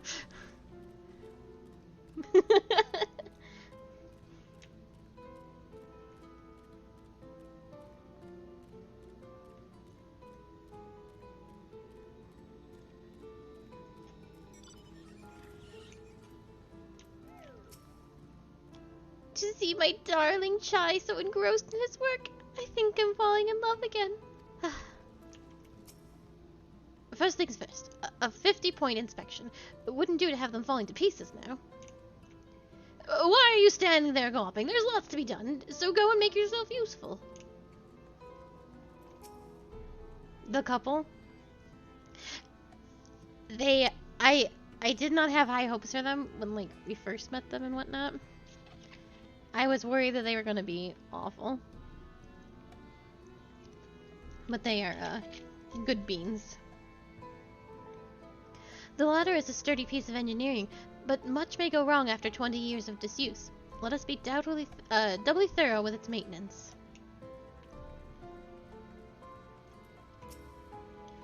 Bottom rung, they call this place. How very apt. Apparently it used to be a control center for the ladder and a bustling hub of transport. Its glory days are far behind it. Is Thancred not here? Thancred and Reen? I do not see them. They might still be in Yulmore helping. Akali, dost thou see yonder pair of Talos? For a blessing they were found to be in good repair. Master Chai prepareth to activate them as we speak. With our arcane knowledge, Y'shtola and I shall serve as his assistants. At the appointed hour, we shall imbue the golems with aether. Others, meanwhile, attend to the ladder itself, which hath too long lain neglected. Extensive maintenance will be needed ere it can move again, as well as myriad materials with which to perform it. If thou art willing, we would prevail upon thee to procure lumber. My thanks, Akali. Directly to the south thou wilt find a dry rock, Phenomon yards. Pray see if thou canst persuade the folk there to part with some lumber for our cause.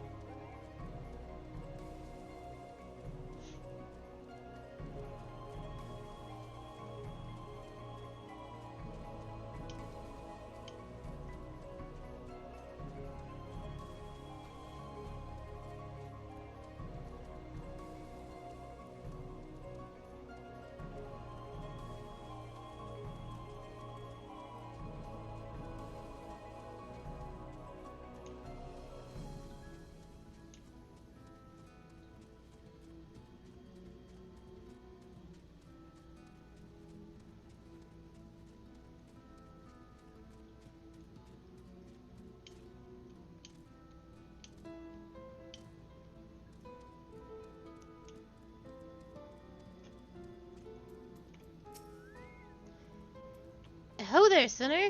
Haven't seen you around before. New to Gate Town, I take it? If you need lumber for a shed, you've come to the right place. We do the building too, for you too. That'll cost you extra. You want lumber to restore the ladder? Why in the world would anyone want to do that? If you don't have the coin, least you can do is come up with some believable excuse. But look, I'm not one for turning folk away. I'll give you the lumber if you do me a favor in return. I just finished taking stock of our supply and was about to do another round for good measure. I want you to do the counting instead, and we'll see if our total matches mine. Now, some of the lumber's lying about the yard, but most of it's kept in the storehouse. For these, you can just ask Grithel for the number. Here, I'll lend you some writing material so you can take notes. Take stock of the supply of lumber at the shipyard. What you learn can be reviewed in your key items.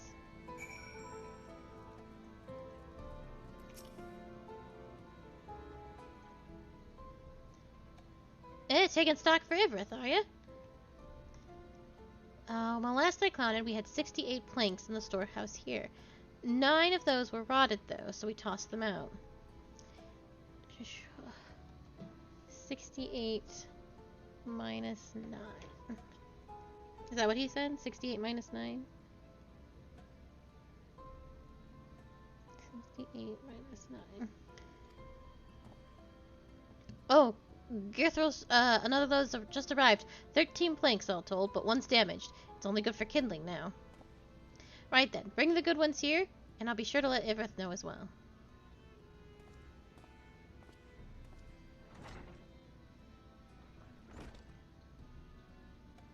So how many planks does that make now? You're writing down the numbers anyway, right? I'm sure you can work it out. So, plus another 12. Plus 12. You jot down the details of the conversation. I gotta make sure. 68 in the storehouse, 9 discarded, 13 delivered, 1 damaged. Okay.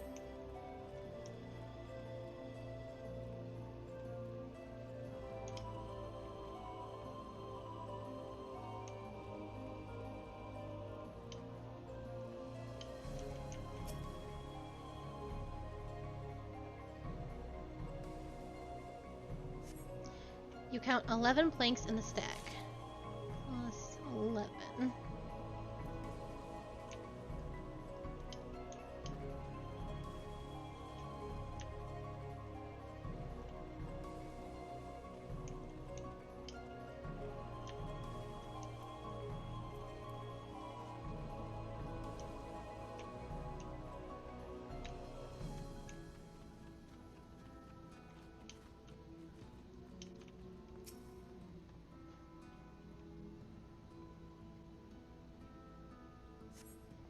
You count 24 planks in the stack.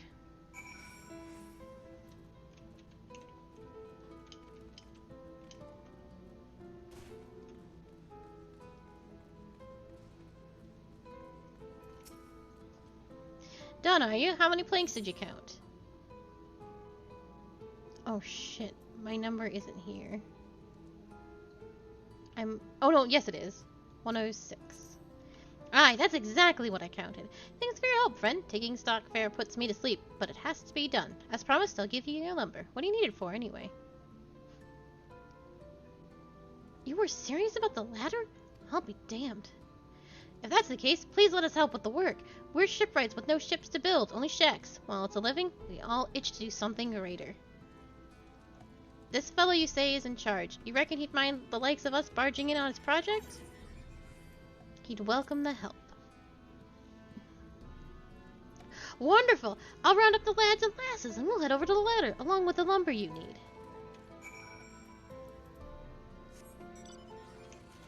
Oh, I don't like this.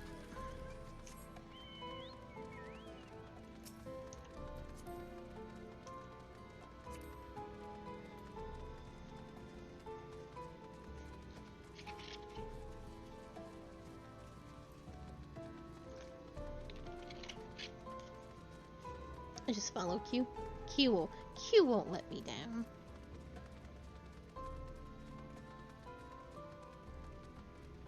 Do a zigzag. Yeah. Love that janky, jittery movement.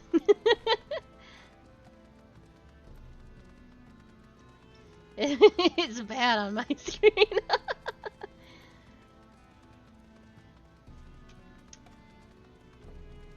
It's not good.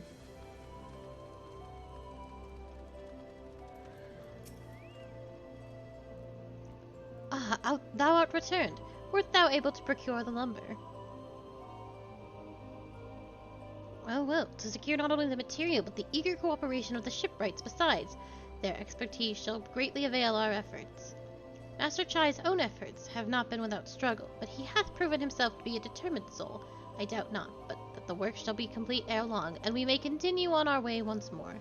though it has been years in the making, at long last do the people stand united in defiance of the world's fate, their hopes spurring us ever onward towards journey's end. Whatsoever may await us, when thou takest those final steps, I pray that it shall be with a smile upon thy face.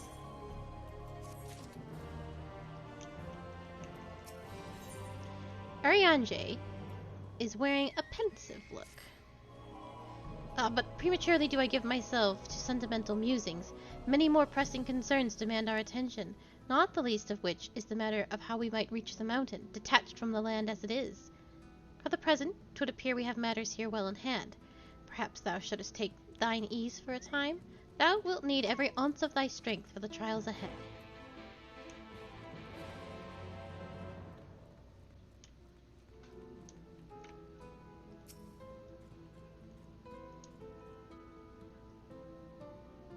Oh, there they are. I should have talked to everybody again. I didn't realize the setting had changed some.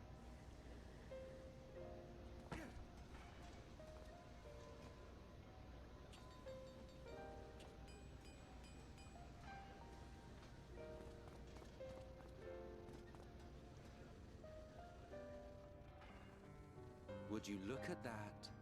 The citizens of Yulemore engaging in what can only be described as manual labor. Who would have thought it possible?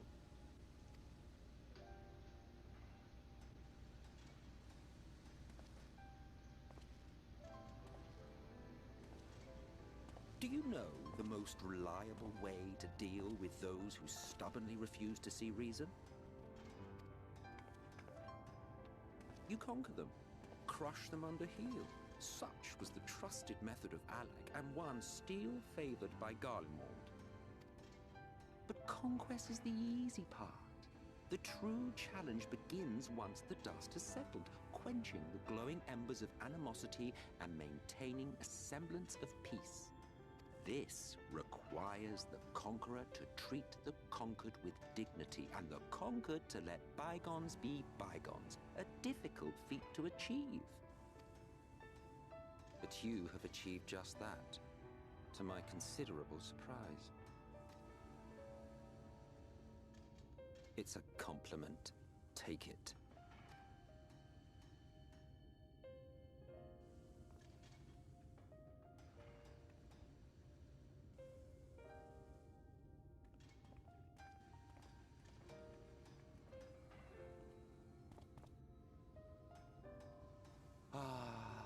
The vibrant energy that fills the air when like-minded souls gather.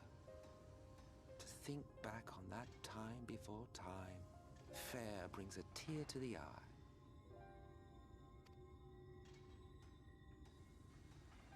What? You thought ancient beings like us incapable of crying? Well, rest assured that if your heart can be broken, then so can mine. Yeah, that's a threat. There's nothing in Florida. Just alligators. Back when the world was whole, we had family, friends, loves. Men knew peace and contentment, and with our adamant souls, we could live for an age. There was no conflict born of want or disparity. Our differences paled into insignificance next to all we had in common. And then there was Amarant. Never was a city more magnificent.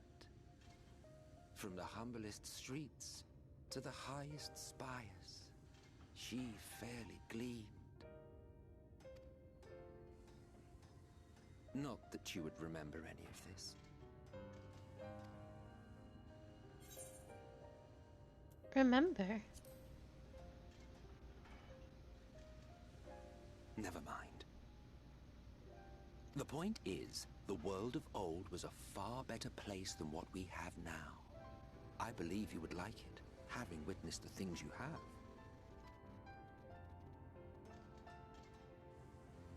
Remember, You are of the source. Unlike the half-men here, you stand only to gain. Should you survive the remaining calamities, you will become our equal. A complete existence in a complete world.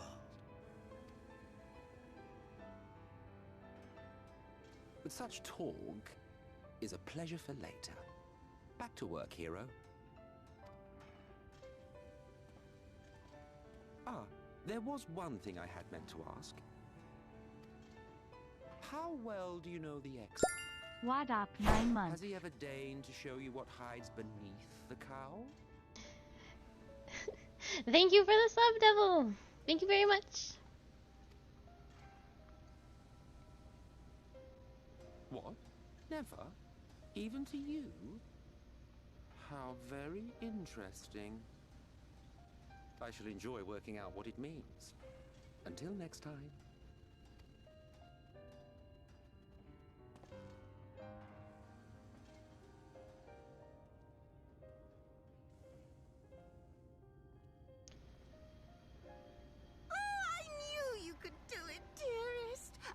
Doubted you for a moment.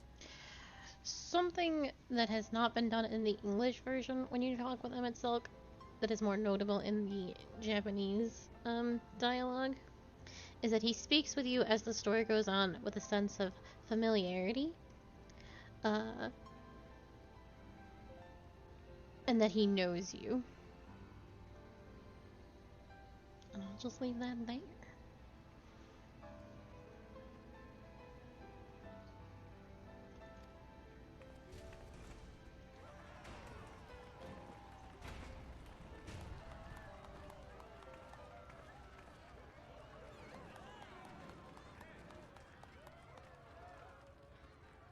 It's alive. Get on that MSQ. I don't know if you remember, but when we first met in this world, I was all but spent.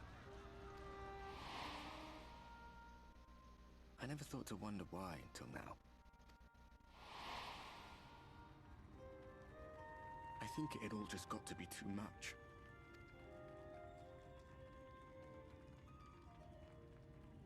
The guilt of causing the flood. Knowing everyone hated me. But the worst thing was the solitude. Time wears you down, aye. But solitude eats away at you. It was this close to finishing me off. But as bad as it got, and as empty as I felt, I can't even begin to imagine what it must be like for Emmett Silk.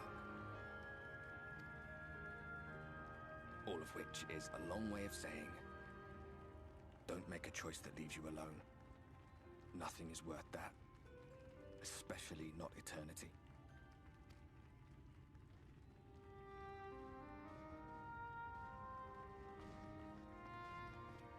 Glad tidings, my friend. The ladder lives again. The three of us have been invited to do the honors. Are you up for it? Of course, if you're worried that the whole thing might come crashing down, we can always find someone else.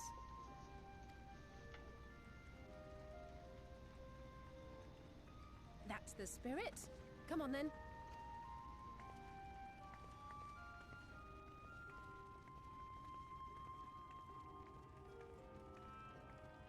We rode the ladder too, my comrades and I.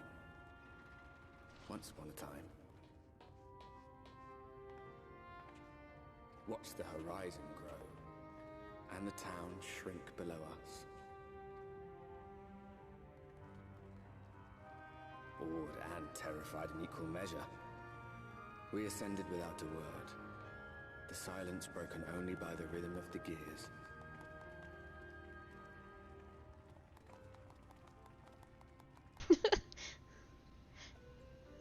She met me. No one but me remembers that day. I love that dude in the mag. He's like, she was talking to me. And his girl was like, no. It ain't about you.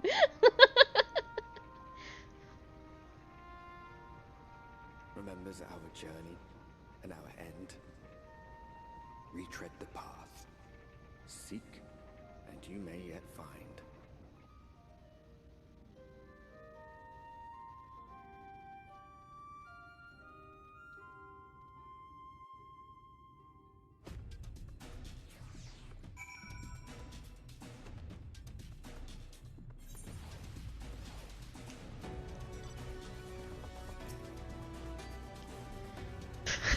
It's just a dude that jumped whole motorcycle past my camera. And here we finally are, at top rung. The others should arrive ere long. Alphino, Akali, come up here. There's something I need you to see. What could this be about? The dude that just like motorcycled in front of my camera was fucking funny.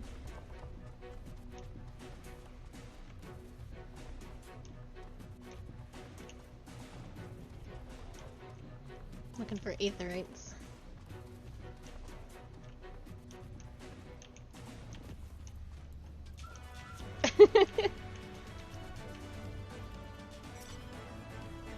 That appears to be a village.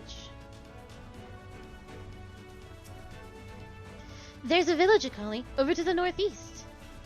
So there is. Yet after 2 decades without the ladder in operation, I would not be surprised if such isolated settlement had long been abandoned. Nor I, but that was before I spied someone leaving it and proceeded to head into our direction, all the while trying to remain unseen. Whoever this mysterious person is, they should still be out there. Go on and take a look, Akali.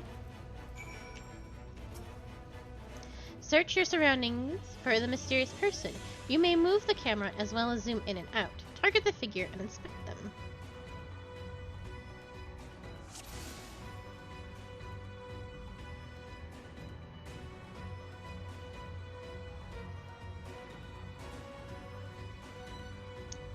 So, I have missed it every time. I have missed this lad every time it has become an option for us.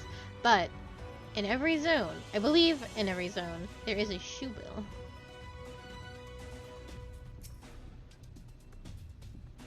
This creature stares at you unflinchingly. This probably isn't the mysterious person Alize sought. Yeah, you can find him. I don't know when it starts, but it's not. This is not the first time you can find the shoe bill.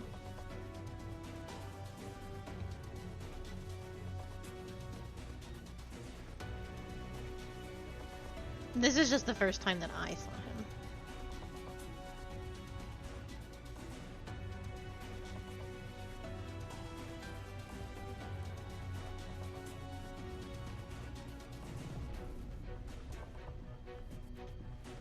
Is he really?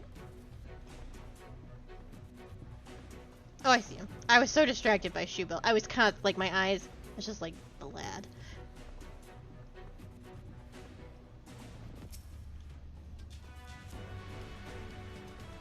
There's a reason why there's so many crazy theories about the shoe bill. You have located the mysterious person. However, it seems he has likewise spotted you and hurriedly turns back to the village.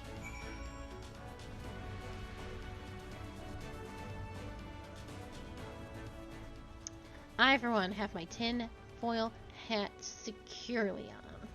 And it's strapped in for Endwalker. There's someone, right? And they were spying on us. Personally, I don't feel comfortable not knowing who they are.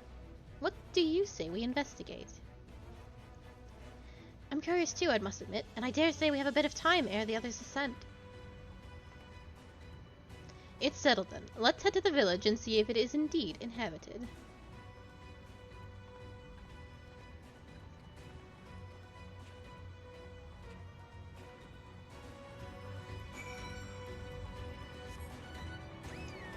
I have to go get that,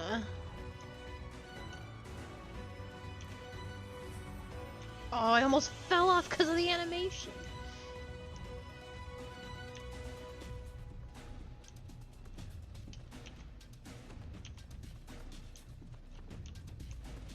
Is it down? It's down here, yeah? Oh, did you not find it yet? Oh. Wait. Your big ass bird is a problem. Ariel.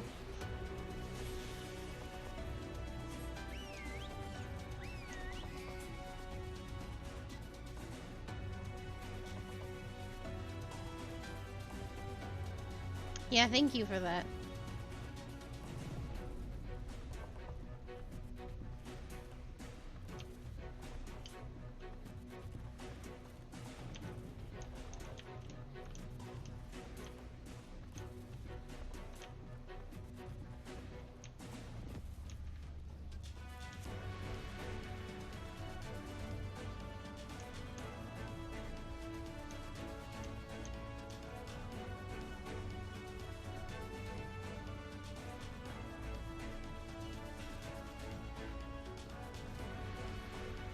Look at you causing problems.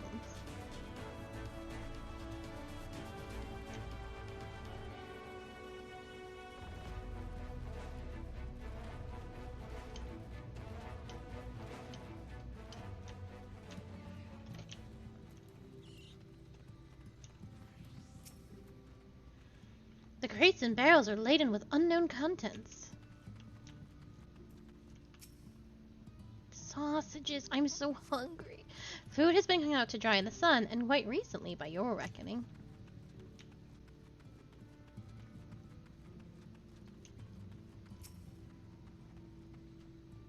God, I would love a sausage. You hear faint sounds from inside the building. However, the door refuses to budge. Just breaking in his...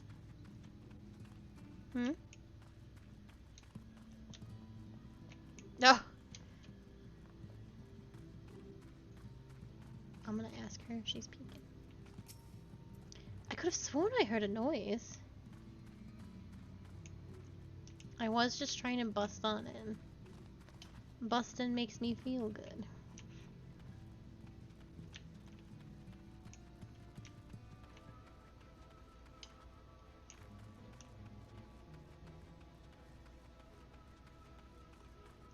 Yeah, I thought I saw it, and then I got distracted talking to Alice. He's in the bar. Wait, what? Oh, I didn't know you could go. Someone is doing damage in the distance. I can see it. I can see the numbies. The cups are half empty or half full, depending on how you see such things. Behind the counter, a kettle bubbles steadily over the stove.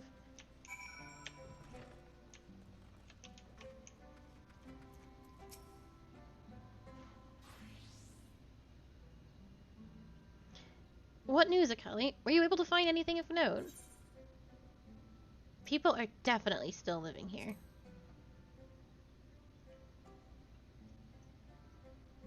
Indeed. While there's no one to be seen, 'tis plain that this village is anything but abandoned. If the villagers are trying to conceal themselves, they are doing a rather poor job of it. But if they don't wish to be seen, what are we to do?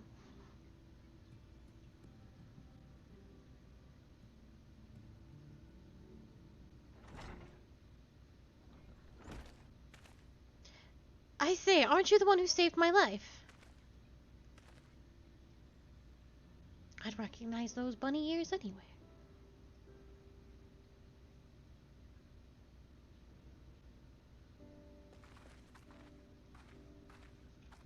You're Tristal, the artist from Yulmore.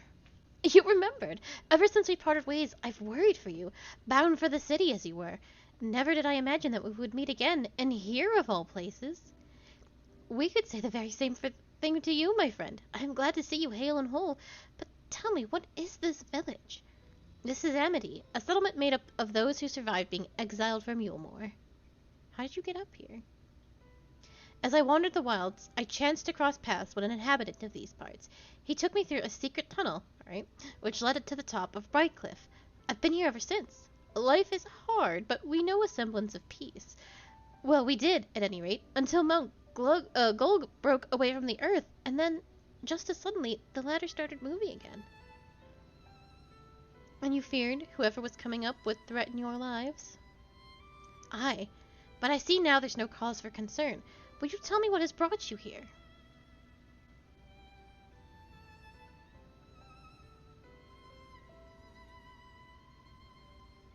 So Vothri is a Sin Eater, and he's fled to Mount Gulg. 'Tis a strange tale, but I have no reason to doubt your words. I owe you my life. If there's anything I can do to help, you but need say the word. Your help would be most welcome, Tristal. To begin with, we request your people's permission to recontour the area. If we are to confront Vothri, we must find a way to reach Mount Gulg. Of course, you hardly need our permission to be here. I will tell the others about you and yours. Now, we haven't much to offer in the way of hospitality, but our village is at your disposal. Please use it as you see fit.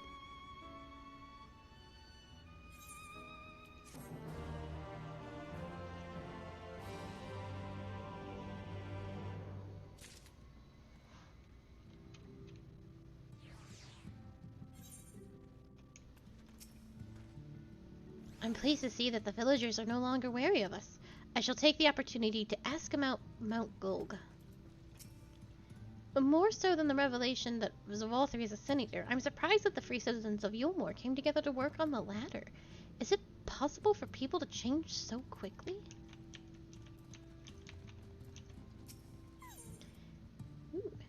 Alize is eager to get on with the task.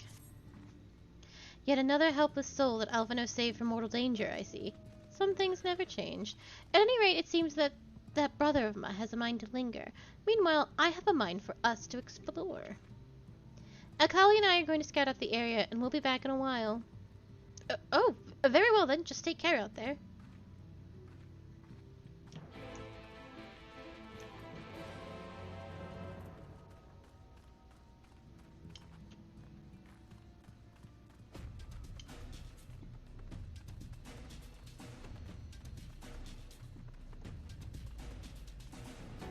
Comes the Butterfinger BB.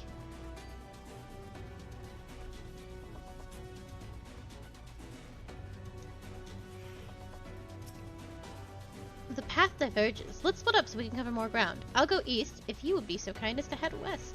We can aim to meet at the foot of the mountains, taking note of what we see along the way in a short while then.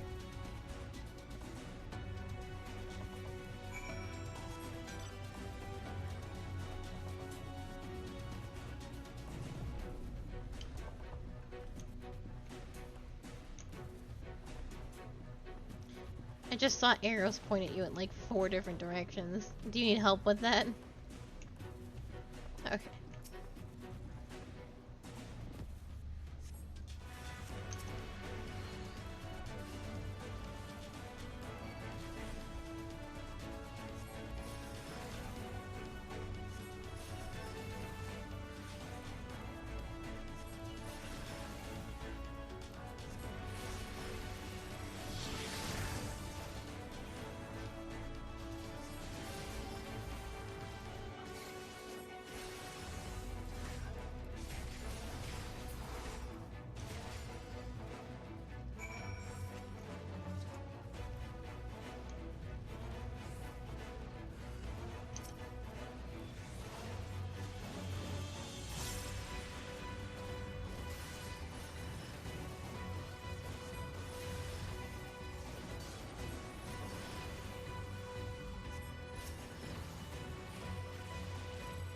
Do you still have to do it?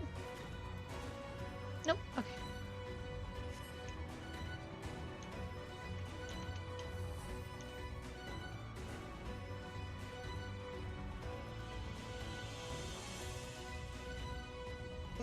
Thank you.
You're a sight for sore eyes.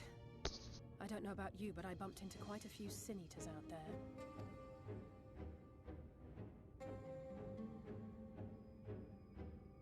You too, then. It seems the closer we get to Mount Gulg, the more of them there are.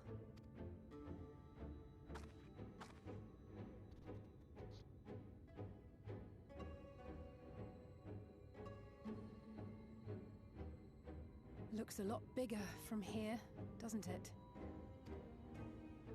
If I were Vorthri, the first thing I'd do is surround myself with as many sin eaters as I could lay my hands on. And judging by the number we've already faced, his lordship is of the same mind. This is going to be a tough climb.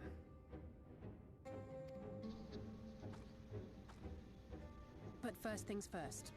We need to determine if climbing is even an option. The more I look, the less likely it seems. Y'shtola is right to be worried. But flying may be our only choice after all.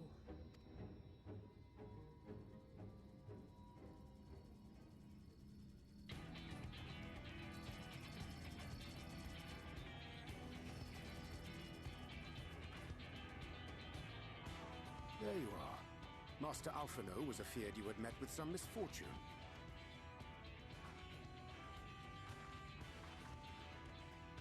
Urianger.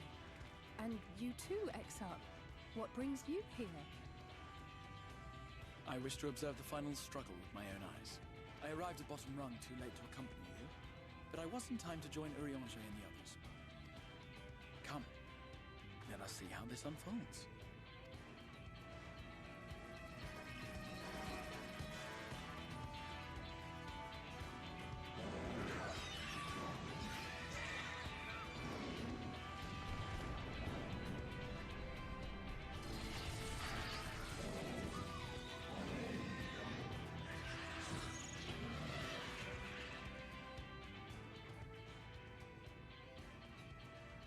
Well, it seems flying is off the table. If we have learned that much, then the Machina have served their purpose. Ah, so that's what they were for. Wasteful, but effective. It would seem our foe will not be reached by land or air. We must needs withdraw to consider another course. Master Alphino waiteth for us atop run. Thither should we make our way.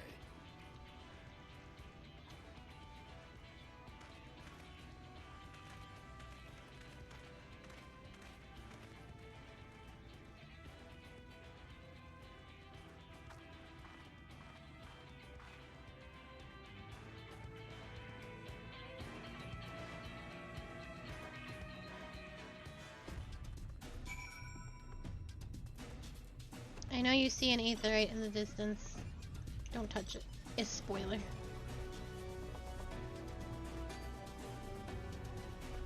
What? Well, not the current, but like there's a unattuned thing on the map. Don't touch. It's spoiling.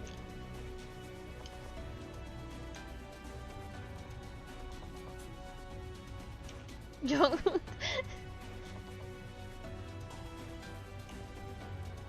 Not yet.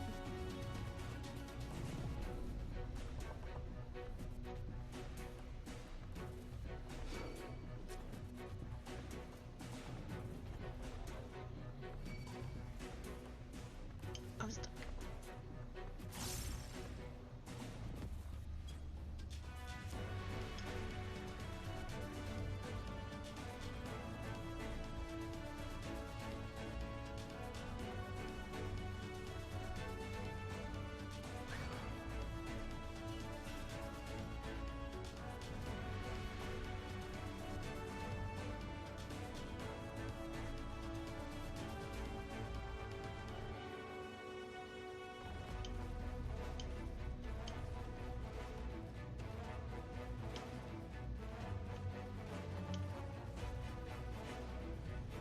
Bum, bum, bum.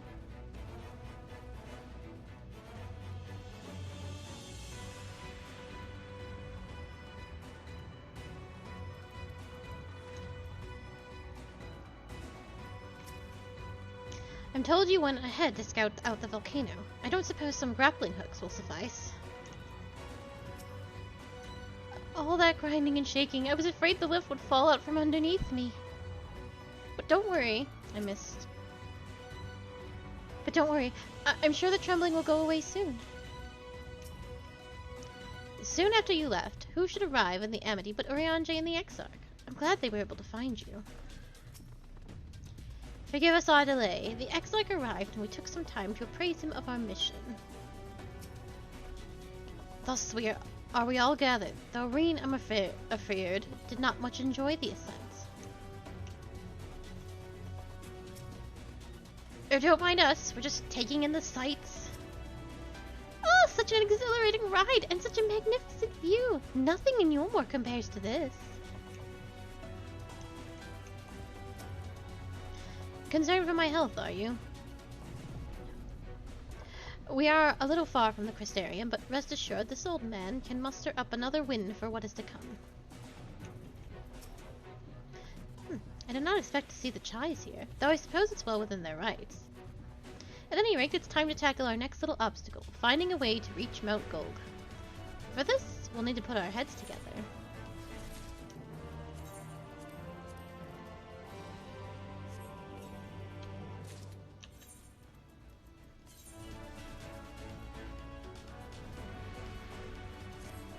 Oh, that's right, I did have a new outfit.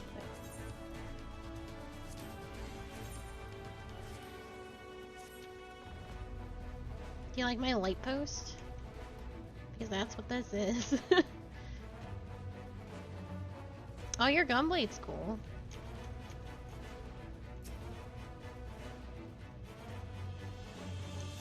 Can I dye this? Nope. Alright. Alizé would share the findings of your scouting mission with everyone.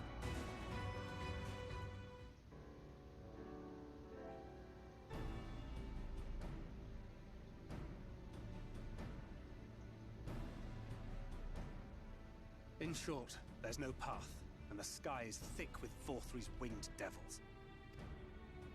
We might consider Amaro, but without extensive training, we cannot hope to contend with the Eaters. Yulmore's airship fleet, meanwhile, consists solely of transport vessels ill-suited for battle. And without the expertise of one such as Cid, we are in no position to attempt a refit.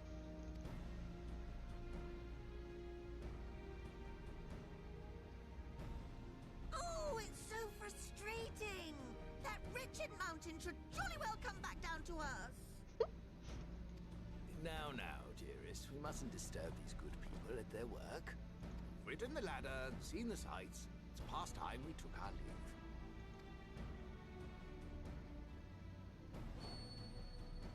The lady may well have the right of it. Mount Gulg will not soon come down to Earth, nor can we compel it to do so. But if the mountain will not come to the land, mayhap the land may be made to come to the mountain. In the form of a Talos. A Talos large enough to reach out and take the volcano in its grasp. To build such a golem would be an onerous undertaking indeed. Yet the principle seemeth sound in itself. Balderdash! No one has ever made one even half that size. Leaving aside the small matter of logistics, which, by the way, would be no small matter, the design would be unimaginably complex.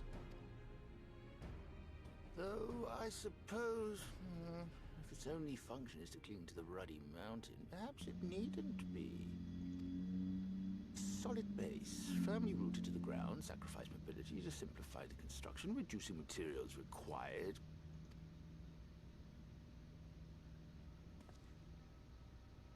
Wait, what am I thinking? We would still need a veritable army of people to do the work. Left to the crew that helped down below, it would take decades, if not a nice round century. So we need more hands. And what sort of things would these hands be required to do?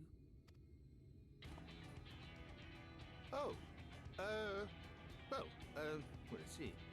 First, we need people to procure the stone for the chassis. The rock found in the mountain would suit our purposes well enough. It would be a simple task to acquire the stuff, but given the stupendous quantity required, we would need all the help we can get.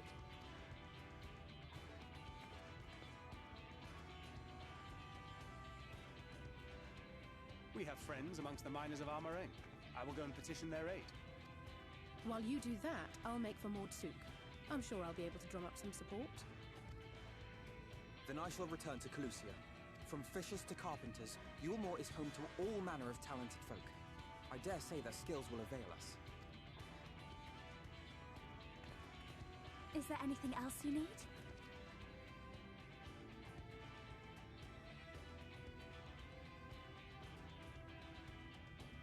Well, yes, actually.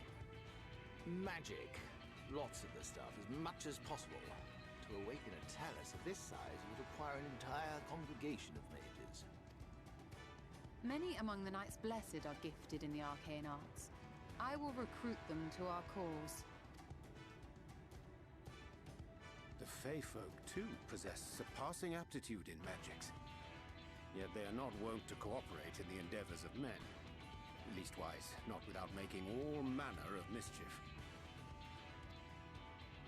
That being the case, I would instead call upon the people of the Crystarium, with thy permission, Exarch. We are at your disposal, as are our Amaro and Chocobos. I'm sorry. You mean to tell me you can call on not only the people of Yulmore and the Crystarium, but the Knights Blessed and the Maw, and even those miners? But that's just about everyone in Ballynorvrand. Who are you people? And how did you come to have so many friends?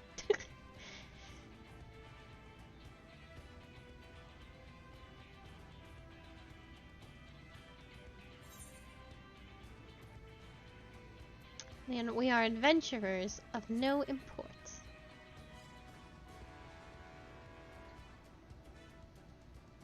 No import?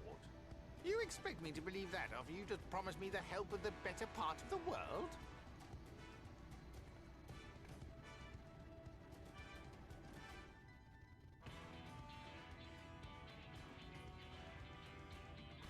So, as you can see, you will not want for bodies.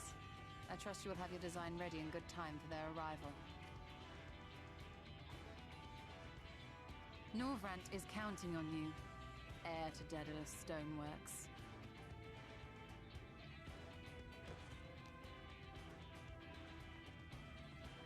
How do you have so many friends? We'll be back as soon as we can, and we'll bring the whole world with us.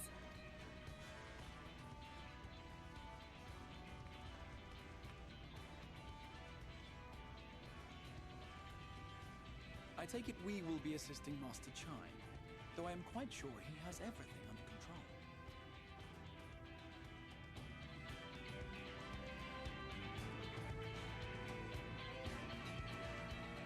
control. Me, when given any sort of sense of responsibility. Oh.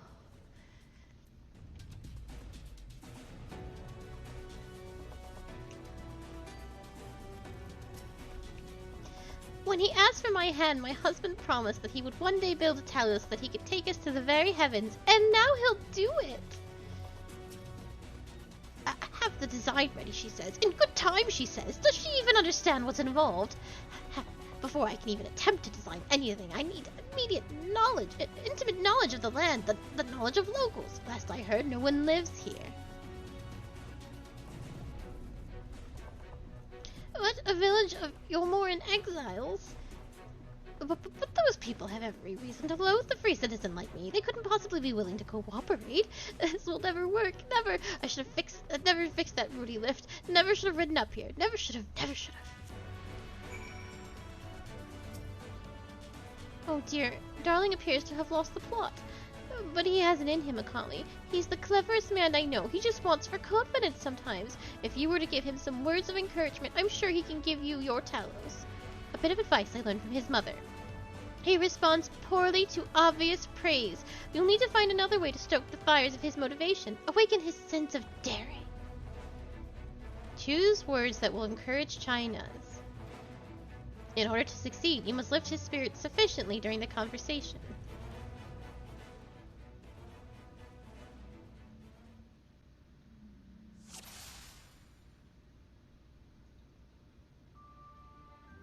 China's is plagued with self-doubt.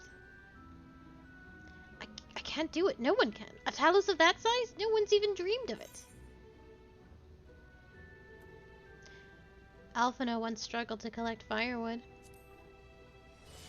He did, but he's such a capable lad, brimming with confidence.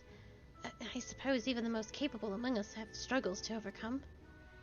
China still harbors some misgivings. But regardless of my own feelings, I can't do a damn thing without help from those villagers, and they're not likely to give it. Tristel's among them. You said so yourself. Lest you've forgotten, we essentially sent him to his death. Even if the others don't bear a personal grudge, he would never forgive us.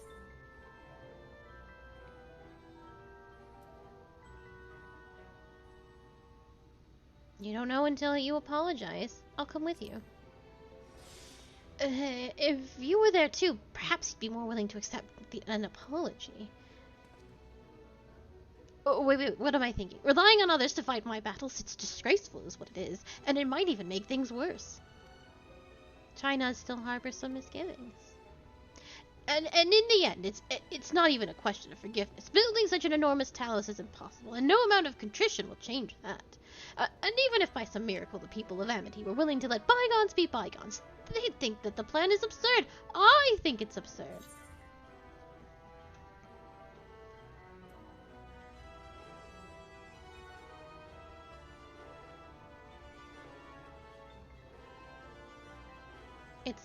We liberated a castle with a strategy that many would call absurd. Well, now, to flood the very castle you sought to reclaim, such a strategy could indeed be considered absurd, yet you succeeded not in spite of that, but because of that. Our own strategy may likewise seem absurd, but maybe, just maybe, it stands a better chance of success for it. China's is feeling somewhat optimistic. Be that as it may, there are risks to consider should the venture fail. I imagine for a moment that we fail to reach Vothri and only succeed in provoking him. In his fury, he may well unleash hordes of eaters and will meet a horrible end.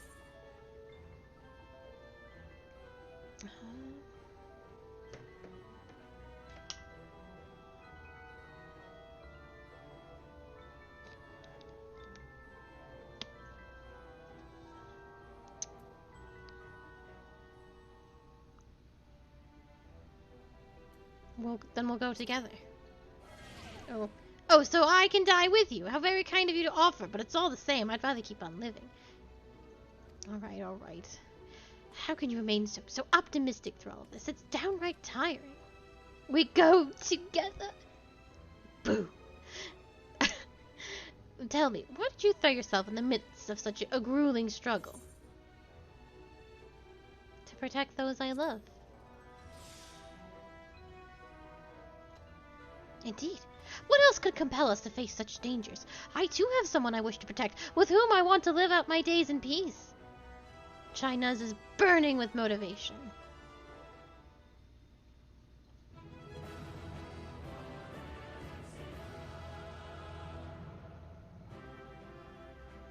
And they were partners.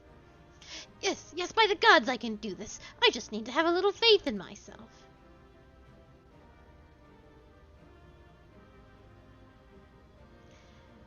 Let's head to Amity and speak with the villagers, with Tristel. My love, there are things are liable to become more dangerous. I want you to wait for me back in Yulmore. No, wherever you go, I'm going too. Besides, you're not the only one who has to apologize. But there's no telling what may happen out there. I don't know if I could keep you safe, but perhaps this is a bad idea after all. I don't think I have what it takes.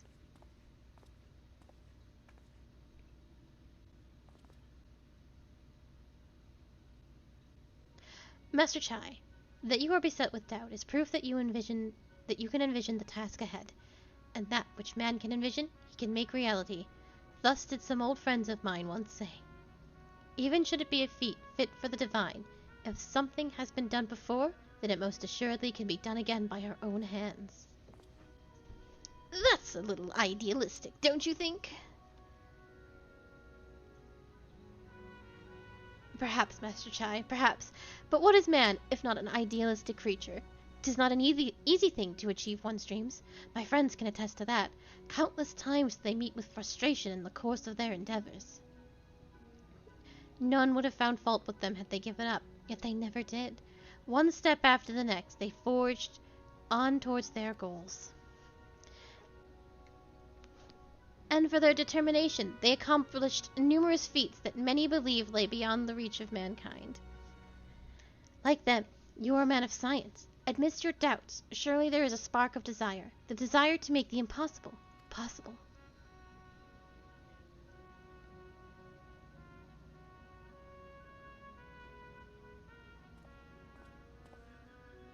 Come, darling, like the old days, I want to be the first to see your Talos.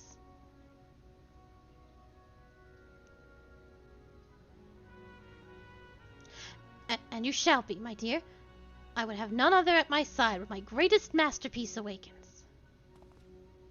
Right then, to Amity.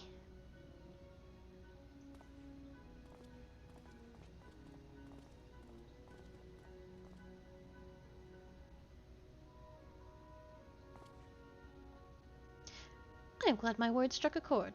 Shall we?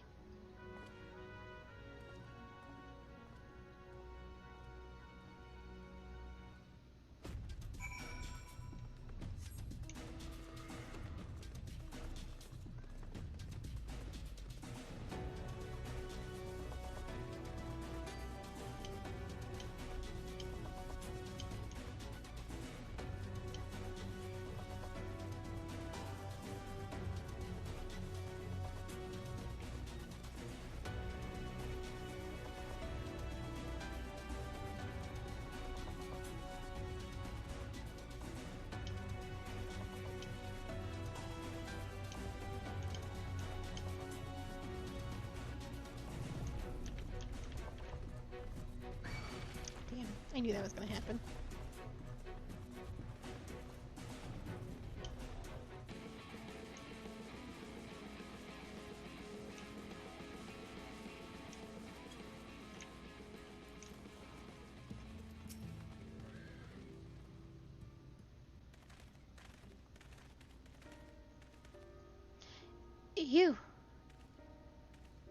You have every right to be angry with us, but please listen to what I have to say.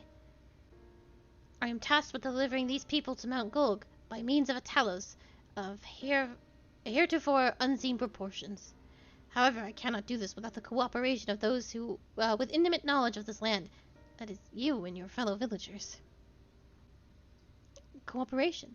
After you ignored my desperate pleas and cast me out, you have the gall to come here and ask for my cooperation. You're every right to be upset. Valtry's not the one to blame for your suffering. We are. We were free citizens, without a care in the world, indifferent to the hardship of others. We didn't know what would become of you, and frankly, we didn't care. But we know now that what we did to you, to full menu, was wrong. Terribly wrong. No words will suffice to make amends, but I want you to know that we are deeply sorry.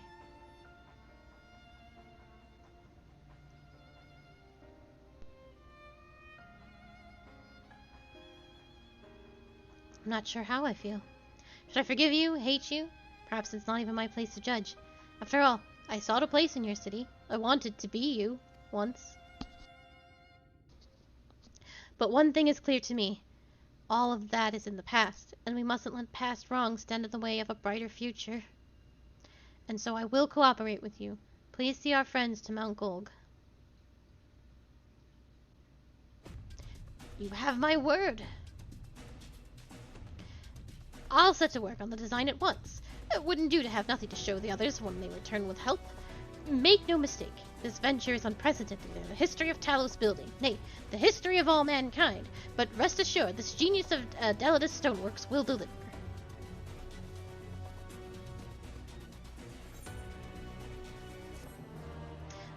Ready to put on the ugliest top of my existence.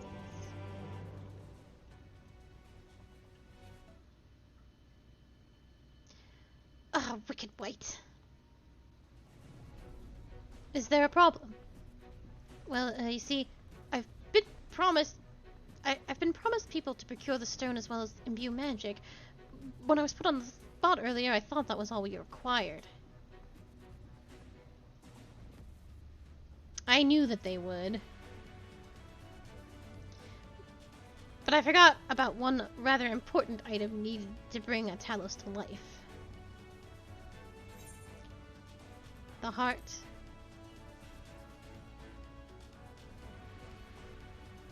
How badly did they undercut us? That's right, the heart. I'm pleased to see you have some familiarity with Talos. So while I work on the design, I'd be much obliged if you could see to procuring the ore of which to fashion a heart. A heart suitable for bringing life to a Talos that shall embrace the very firmament. Ugh, Christ. Is there a...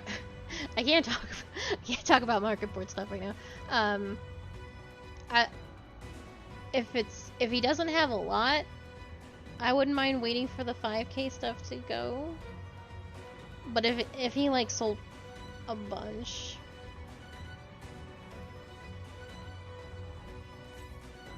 maybe. I was way below yours because of the name of my retainer, I think. But we can figure it out later.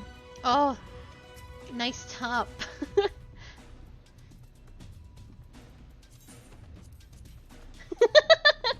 Are you ready to see mine? Are you ready to see mine? It will also be bad.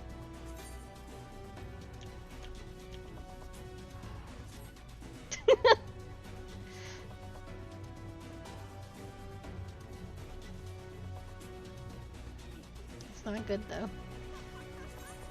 Yak's laughing at you.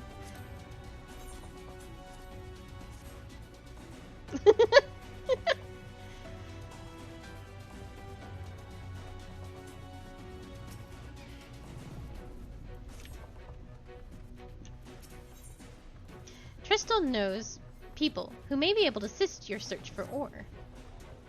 Oh hell yeah, I sold sun lemons. If you seek material for the Talos' heart, I know people who may be able to assist. They are the Tholes, a dwarven family that have long mined this land. No one knows its bounty as well as they.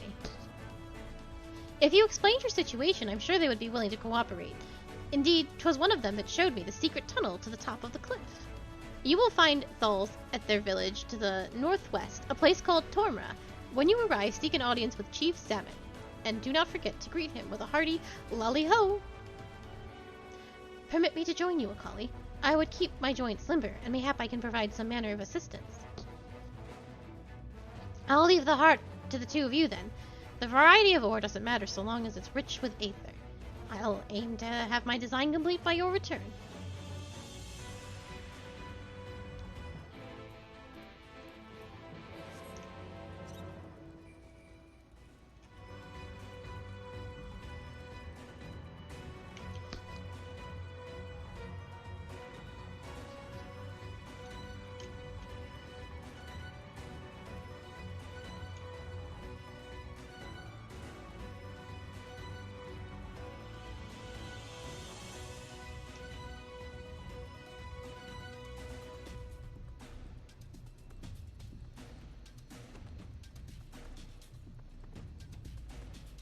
I don't get people who undercut so hard.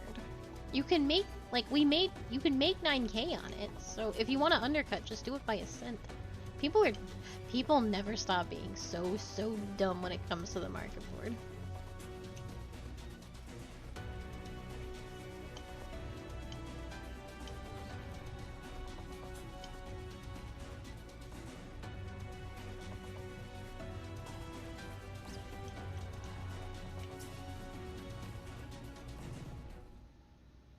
Why make 5k when you could make 9k? So this is Tomra.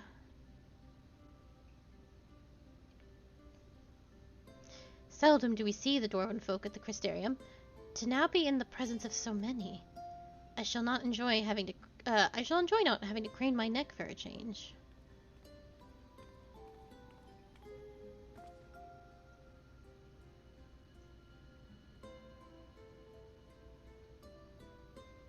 Lolly ho!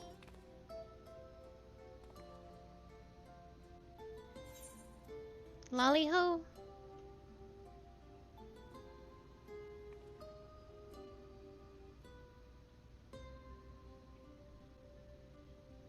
Lolly ho, you bastard. That's right. Ah, such a rousing greeting! You've clearly been practicing. Anyway, now that we've observed common courtesy, who are you and what are you doing here? The recommendation of the denizens of Amity, we have come to seek the aid of the Thol family. May we speak to Chief Zamat? Why, you may. I am Zamat, and I bid you welcome to Tomra. It's the folk of Amity that sent you here. You must have quite a tale to tell. Come, let's hear it. I'm glad we played Final Fantasy I before this section, because Monk Golg is from Final Fantasy I, as well as dwarfs, and they all go lolly-ho. They all, like every NPC, lolly-ho, lolly-ho. Well, well, and here I thought those below had no fight left in them. Having said that, it's not like we know how to deal with that floating volcano and all them sin-eaters neither. If you're serious about restoring peace to these parts, though, we'll gladly lend you a hand. However, the kind of ore you seek's precious to us too. If I let you have it, only for you to bungle things up and squander it like no amount of ale will wash away my jargon. First, I need to make sure you're worthy, by means of a trial. Aye, a trial most tricksy, passed down through the line of Thol. And what is that trial? Come with me and I'll tell you all.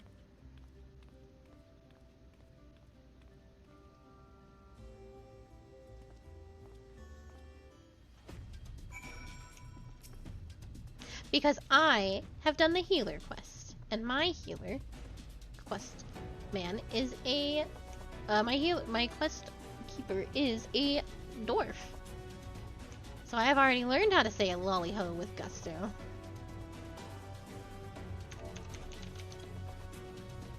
You just don't know how. You're ignorant.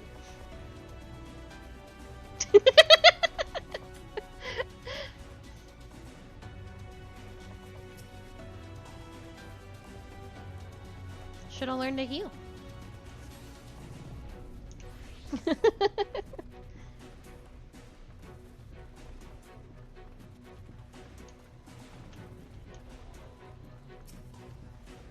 What could this trial be? Listen well. As you know, we're a mining folk, and the mine in life's danger is a constant companion. So when we come of age, each of us must prove our readiness to take on the mines.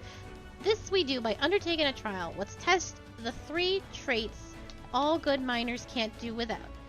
Discernment, diligence, and dexterity. We call it 3D Mine Runner. Now, look on my helm. Mark its features well. You'll be given a slingshot, with which you must use to shoot dwarves as wear helms, but are different. We've already made the necessary arrangements, but when you're ready to take the trial, report to the observers nearby. Best of luck to you.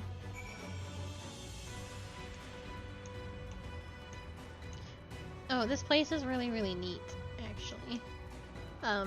If you are a Lalafell, you can go inside these houses. But only if you are a Lalafell. You can't do it.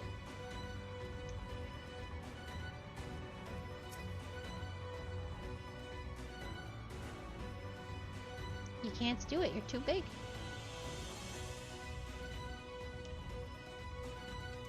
You can't get in there.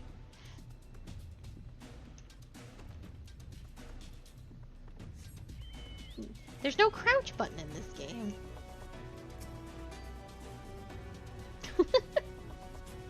Lolly-ho, you must be the challenger the chief mentioned. I'll show you to the rooftop at once.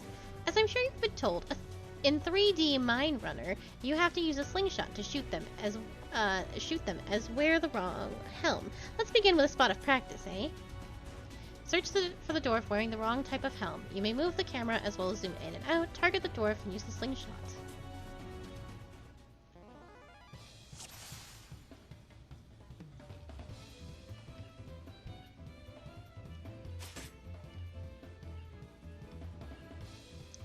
I would thank you not to shoot me. Well, he's not wearing the right helm. I would never shoot the shoe bill.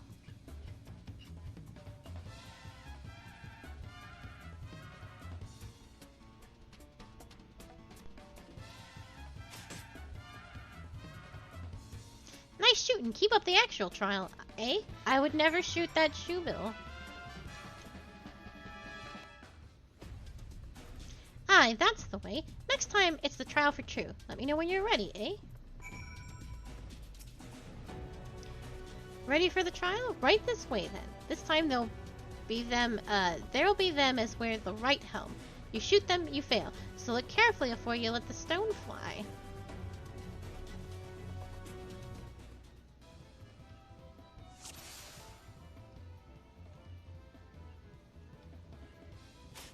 Oh, I missed. Well done. A fine show of discernment and dexterity.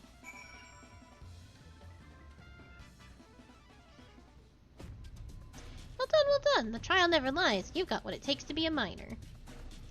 Run along back to the chief now and let's get on with the puttin' to end all the strangeness of late. I'm glad that shooting a dwarf with the wrong helm is enough to decide if I am good enough to be a miner. Welcome back, Akali. Though such trial must be as relaxing diversion compared to your usual endeavors, it was still an impressive display. That was some impressive shooting, lass. Consider me satisfied. Aye, 'tis plain you didn't come this far with luck alone, so I'll place my faith in you and help you find the ore you seek.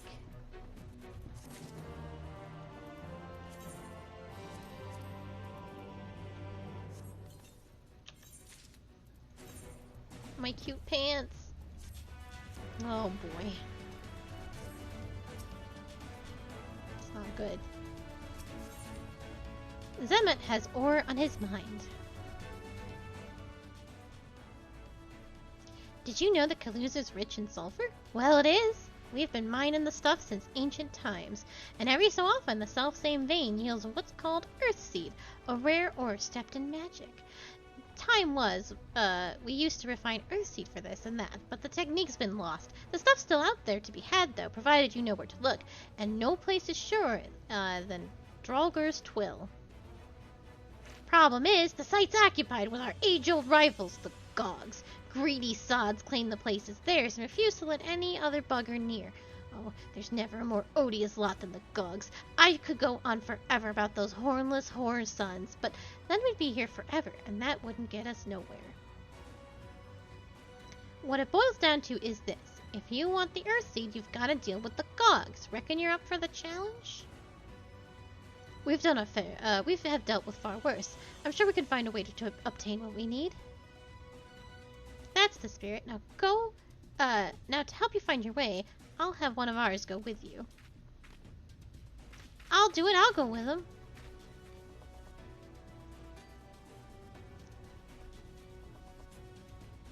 You? Cora? I couldn't help but overhearing. I knew the Eaters had flocked to Mount Gulg, but I didn't know why. To think the last Blight Warden's hiding up there. The fate of Kalusia. No, the world hangs in the balance. If I can be of some help, then I want to do my part. Your zeal is commendable, lad, but it's not so simple. This here's Corit. Young as he is, he's one of the village's finest miners. The lad's got an uncanny sense of where to dig, and his aim with a pickaxe is as true as any dwarf's. But put him in the thick of battle, and he couldn't hit the side of a minecart if he was sitting on it. If all he needed to do was dig, he'd be your dwarf, but he's liable to become a Sin Eater's breakfast before he can manage a swing. It's true, I'm hopeless in a fight, but I still want to try. Please, please let me go with you. I'll take care of you. You take care of the org. Oh, thank you so much. I'll try my best not to be a burden. If you want to take Corit, far be it for me to stop you. Keep him safe, though, will you? We will most assuredly encounter Sin Eaters along the way. Though, with you in our company, there will be more a spectacle than a concern.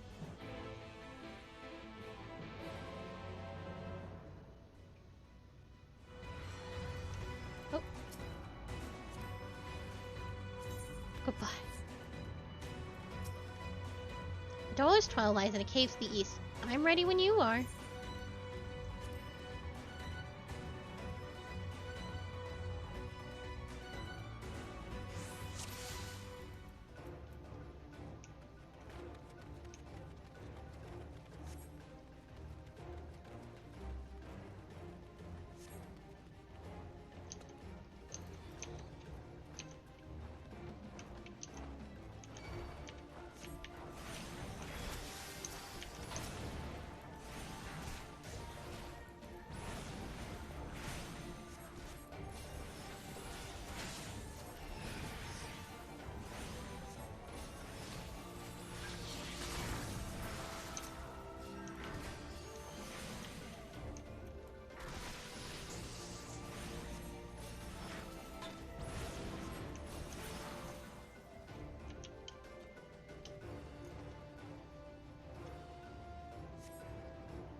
Oh, did it really?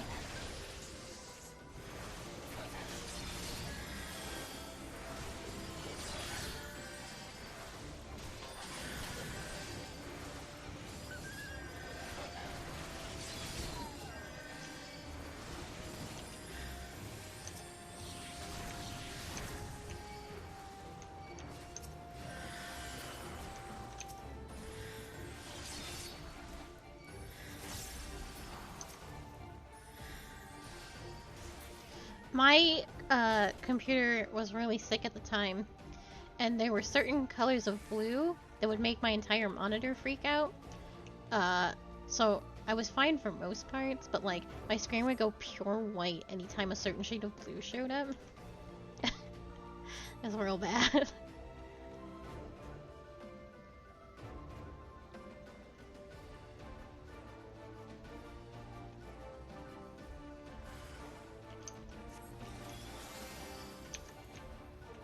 Oh, I thought they were targetable. So the entire, like, ending of the game was, I just could not see it.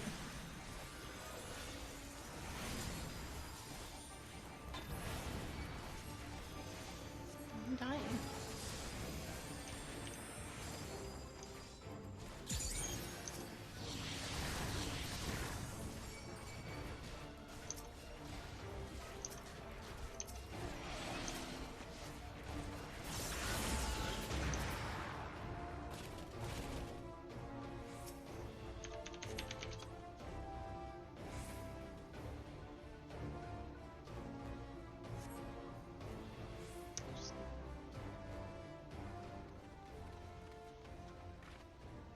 Ah!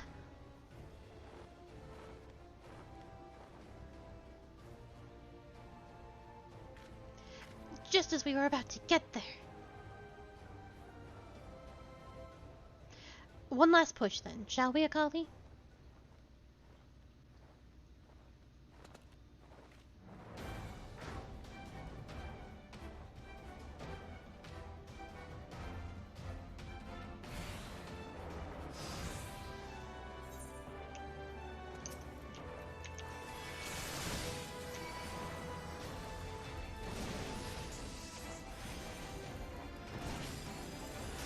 They resisted it.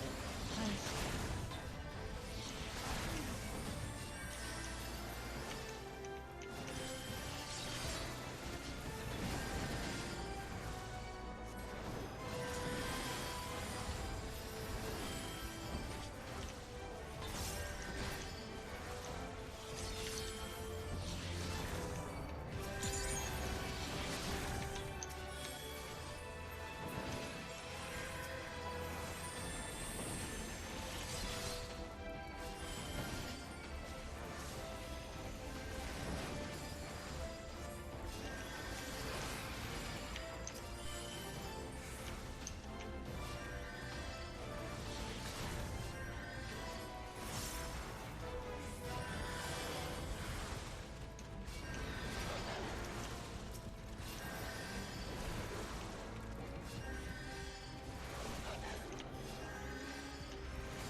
Do you want to stop spamming Medica and do damage? He's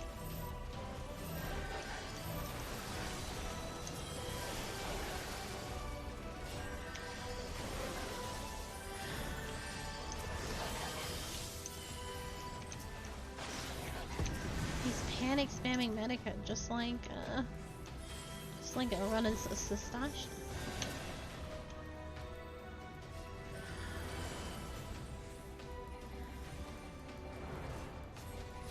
Oh, it's actually Cure 3. It's doing so little damage, or so little healing.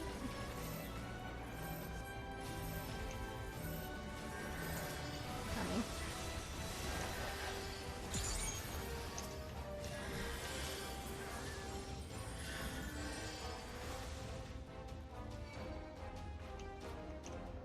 Well, I'm not gonna do anything about that.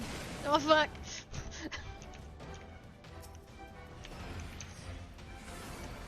shouldn't have got hit by that.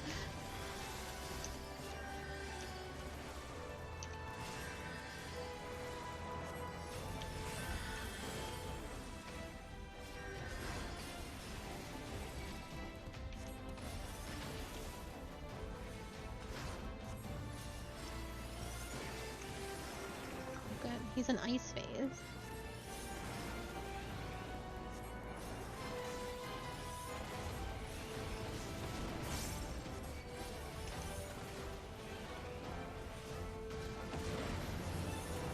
He's hard casting Fire Fort.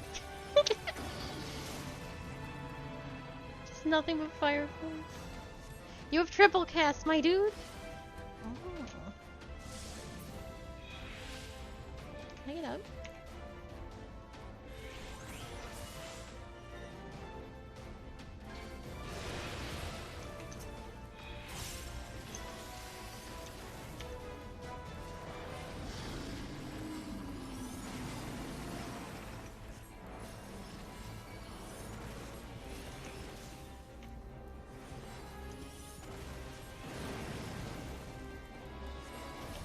So weird mix of white mage and black mage. Also, his was super late. I was absolutely... that thing hit me and then I got bennied. NPCs, works against the server.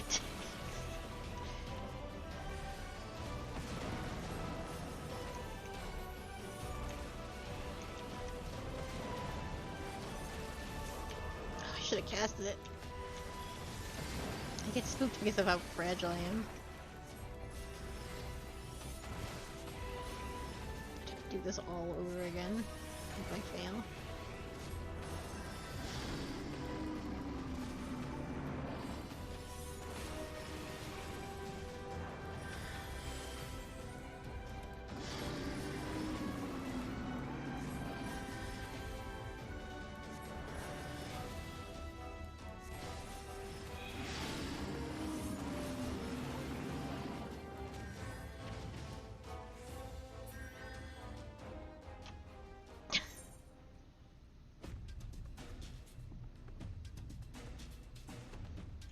Imagine.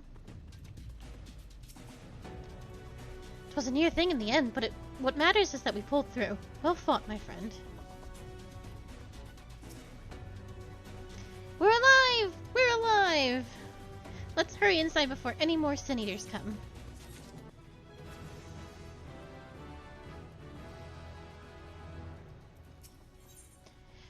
Korot is eager to step into the relative safety of the Carve.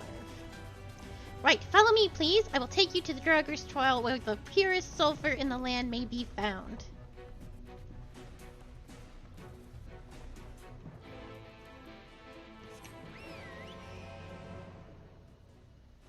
Oh, how are you doing in your trial, my dear?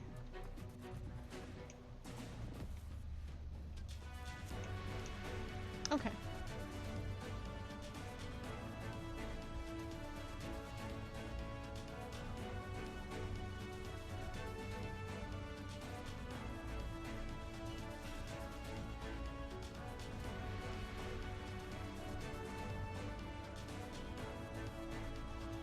I do needs to carry on, but...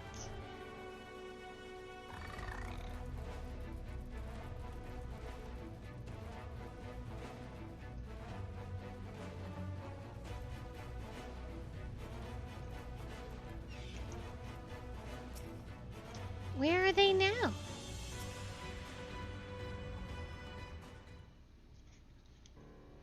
If the terrain and stench are any indication, we are at Tewel. Ah, there!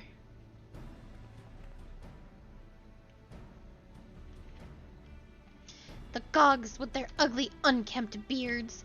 If they realize we're here, they'll come after us. Best to take them down first. Be not so hasty, Korot. The animosity between your two clans notwithstanding, I would not resort to violence unless necessary. I will use an enchantment to render you invisible. It will not fool Sin Eaters, but it will suffice to hide you from the eyes of men. While you are thus concealed, do you think you could find us the Earth Seed? Aye, I'll dig up the choicest stuff there is. We would be much obliged. Without further ado, then. Ha! I can see straight through me. Right, a digging we will go. Let us not be idle either. Though Karat cannot be seen, he may still be heard. I would aid him by removing some few gogs from the field. To that end, we are resorting to violence anyway. Dream powder. As you may recall, we used it to rescue. We used it for the rescue mission at Laxon Loft. We used it in Yulmore too.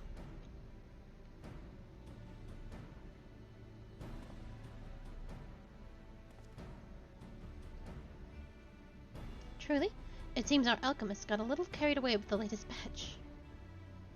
But if it has been useful in our endeavors, then I have no cause to complain. Now then, I shall make you invisible as well, that you might steal close to the dwarves and give them a dose of dream powder. Even should it fail, put them to sleep outright. It should render them drowsy enough to seek their beds. Say the word, and I will cast the enchantment.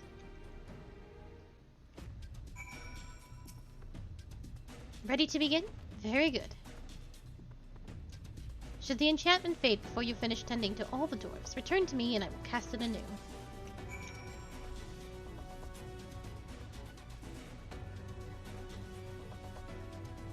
You made it.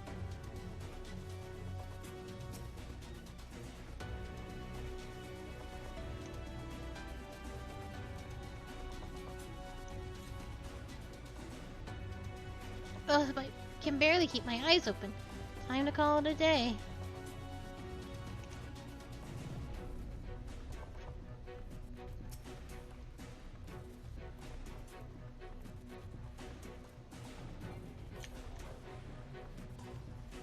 So drowsy. Not safe to work when drowsy. Better get some rest.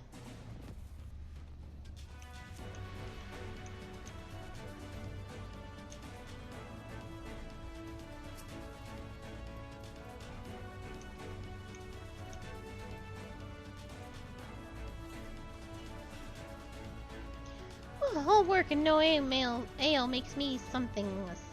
And I'm spent.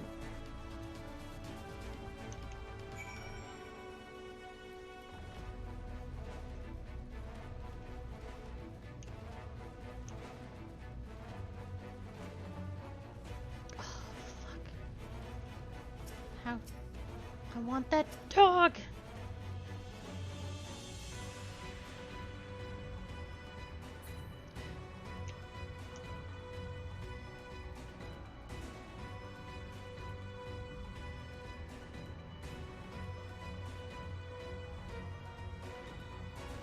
They must be doing maps out here. All the dwarves have taken their leave. Good work, my friend.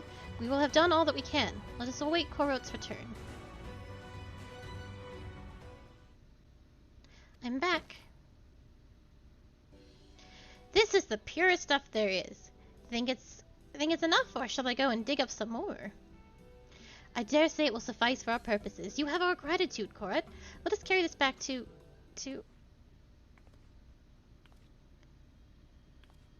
Are you all right?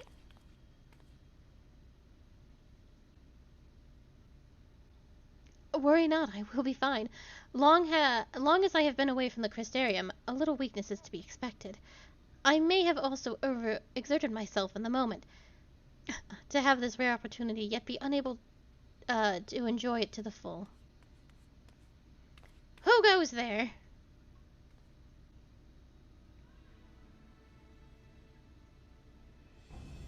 Ah, that's Galg, chief of the Gogs. You're one of the Tholes. I see. Word was our miners were coming back drowsy, one after the next, and I immediately suspected foul play. And what should I find here but Thole scum skulking about? It's a spineless act befitting you limp beards. What? I won't stand for that insult. Our beards are soft and luscious and smell like freshly tapped ale. Gog beards are dry and crusty and smell like a knocker's arse. Impudent whelp, better a hobgoblin's nose hairs than a feeble floppy things you Thals have hanging from your faces. Urgh. Like oil and water, this is not like to end of its own accord. Akali, do you perchance have some dream powder left? Enough to put an end to this.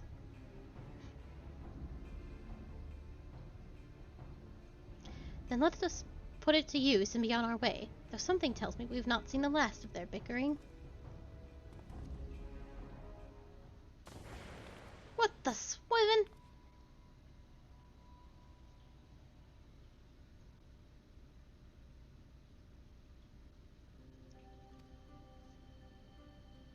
Forgive me, Korra, but we need you to be calm as well. I'm sorry. It's just when it comes to the Glogs, I can't help but see red. You needn't apologize, my friend. You are here on our account, and we have naught but gratitude for you.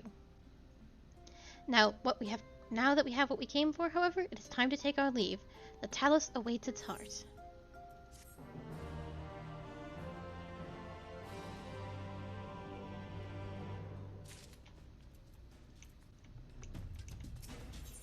The Crystal Exarch has efficiency on his mind. Well, my friend, much as I have enjoyed our time together, I think it best we split up, that we might accomplish our tasks more swiftly. I shall see the Earthseed safely into the hands of China's. While I am thus employed, would you be so good as to deliver Korra back to Tomra? Yeah, I'm sure they would also like to see the Sin Eaters gone and the night sky returned. My thanks, Akali. Brief though it was, 'twas an honor to go adventuring with you. I shall see you back in Amity.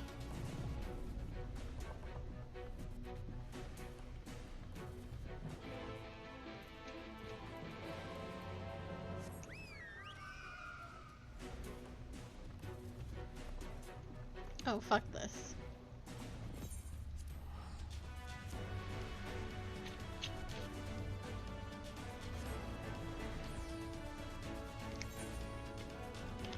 Normally I would hoof it back, but time is precious to us, and I would like to see this to a conclusion.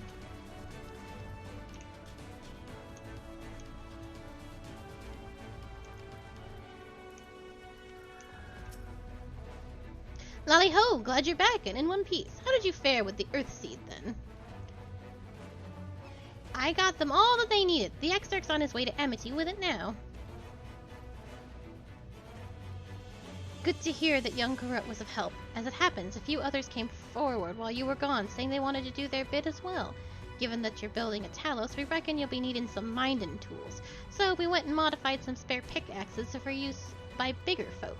Here, take these with you. Should be plenty to go around. From what our scouts tell me, there's a crowd gathered at Top Rung already. Go and see what everyone has a pickaxe to swing, eh? My goal is to do the trial and then what comes after. But if there's more questing by the end of it, then I am probably gonna call it. The issue being, Miss Q, when do you work next?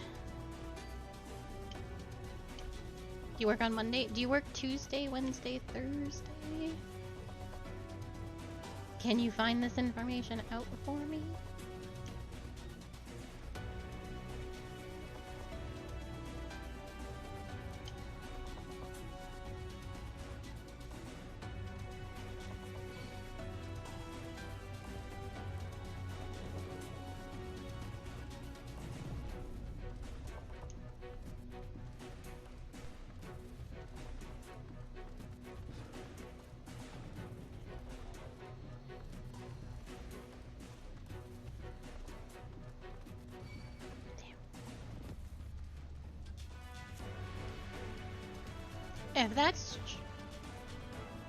If that's true, if you are only working on Monday, because I don't want to do the conclusion of this series without you.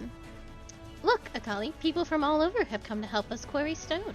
And this isn't even all of them. As we speak, the volunteers Thancred and Reen recruited are being escorted to the work site, and by both Crystarium and Eulmorian soldiers, no less. So as you can see, we have plenty of hands. There's just one problem. We don't have enough tools to put in them. We've been desperately trying to round up more, but we haven't had much luck so far. Pickaxes from the dwarves. Trust you to already have exactly what we need. Exactly when we need it. Well, what are you waiting for? Go and hand them out to everyone so they can get to work. Long time no see, traveler. Are you waiting to be issued a pickaxe too?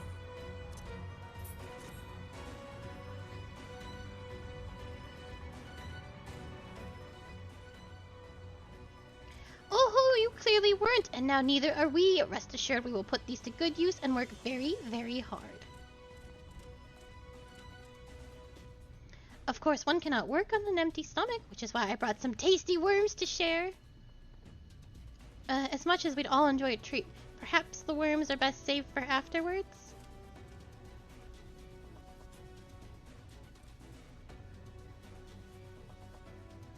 Greetings, Akali. You may not remember me, but I'm one of the carers from the inn at Journey's Head. After night return to Amarang, we noticed a change in our patients. The transformation had halted in every one of them. I can't express what it did to the mood of the place. We were still celebrating days later, when who should come along but Alize. She said she sought the aid of those who believed in the Warrior of Darkness. We all answered her call right then and there, of course. Some few carers had to remain behind, but as many of us came that could be spared. I too have great respect for Warrior of Darkness. When we meet, I'll be sure to treat them to a nice plump worm.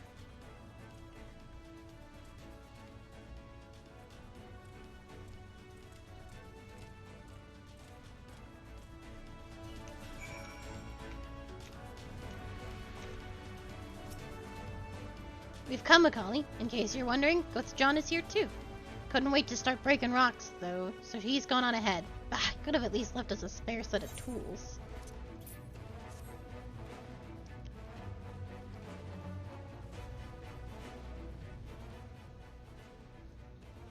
Ah, wonderful. Now we can be about it too.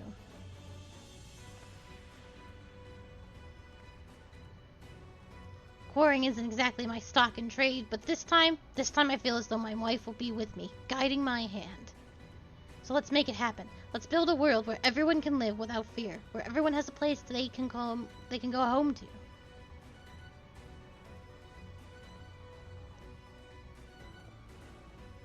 Right then, let's be on our way. What are you still doing there, Thaf? I thought you brought your own tools. I did, but I was just about to head off when I saw Jarek. Oh gods, oh gods. If this plan works and the giant Talos comes to life. Just imagine the size of the trolley it could push. Imagine it. Are you still raving on about that? How many times do I need to tell you that that's not what the Talos is for? Where in the hell's will the tracks even go? There's bound to be somewhere. Just need some imagination. Seeing as the stoneworks is evolved, maybe one could have a trolley added to the design. Enough, we're going to work, and if I hear any more about trolleys from you, I'll have you pushing one yourself.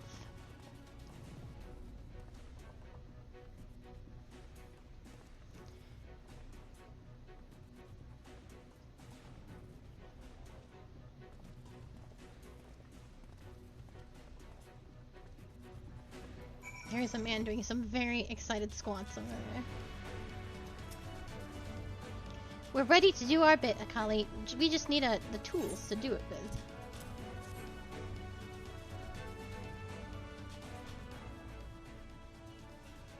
Pickaxes, loads of them. Now we may all work to our heart's content.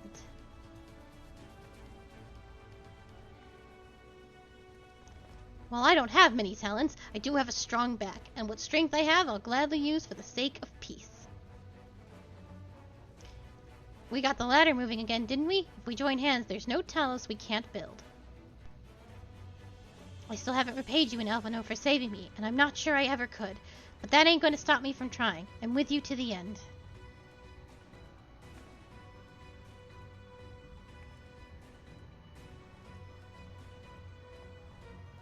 Come on, you lot. Look lively.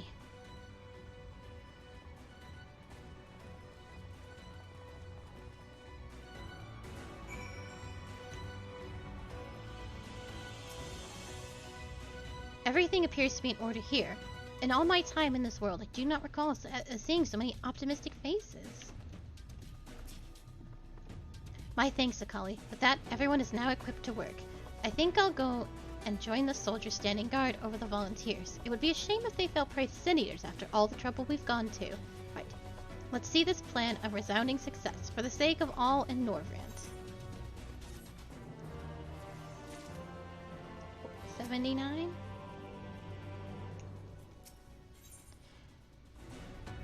Alphano is bound for Amity.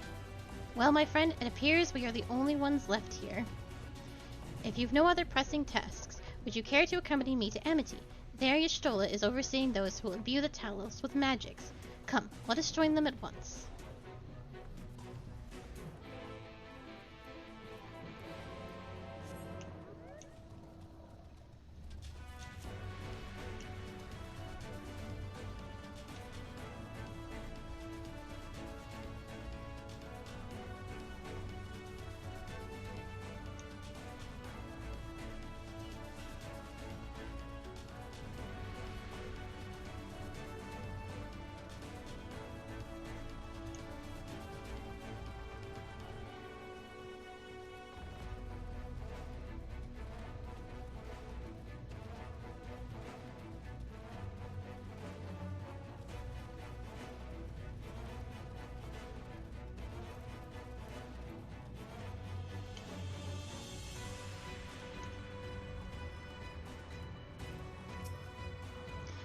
If the stone is laid out in this manner, the imbuing should begin... yes, here. All proceeds smoothly from here, and everyone is being moved into position. The moment of truth is nigh. Pleased am I to say that I am able to call upon a sizable contingent from Crystarium Guard, Captain Lena herself among them. Not only do they stand watch over civilians when the time cometh, they too shall pour their magics into the Talos. Runar... Kali, it does me well to see you again. When Master Matoya told us the undertaking, we struggled to comprehend the enormity of it. Nonetheless, we have complete faith in you and yours. All that is within our power, the Knights Blessed will do. And as you can see by the presence of their people, Benau is of the same mind.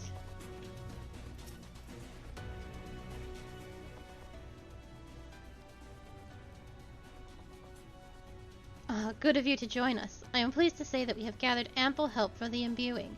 With Master Chai in the process of finalizing his design, I have taken the liberty of dispatching all hands to their positions.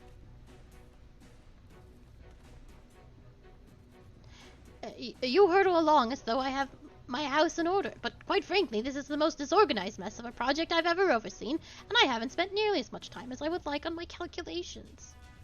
So thou hast proclaimed loudly and frequently, Master Chai, yet from my perspective, a layman though it may be, haste notwithstanding, thou hast gone to great lengths, abiding by proven methodology to ensure the integrity of thy design. Well, it's just the bare minimum that's expected of us at the Stoneworks.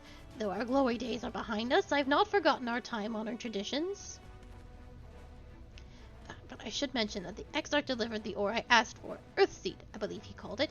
In that quantity, I believe we can fashion a suitable heart for the Talos. And then everything will be in readiness, or so I would like to say. Is there a problem? The Talos of, well, any reasonable size, a single heart will serve to circulate aether throughout the chassis. But given the unprecedented proportions of that which we seek to build, I doubt that will be the case. By installing similar peripheral hearts at intervals, I believe we can maintain a stable flow of aether, thereby solving the problem. However, we don't have enough ore for this purpose. Not for it, but to procure more, I suppose. Runar, mayhap now is a good time to bring them out. A moment, friends. There is something I would show you.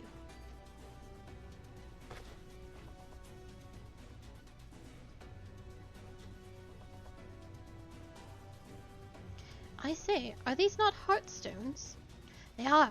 The most prized possession of we of the Knights Blessed, and these belong to our kindred who have left us.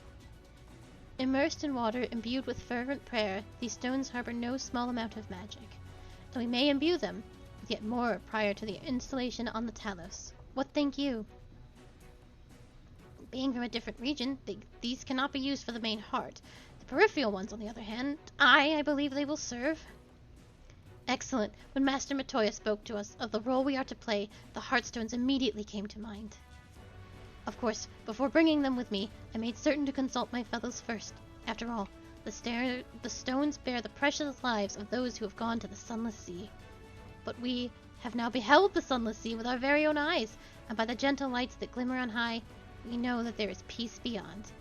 Thus are we also at peace. If our heartstones may serve to restore night to all the world, gladly do we give them. So, Master Chai, if you could instruct us on how to distribute the heartstones.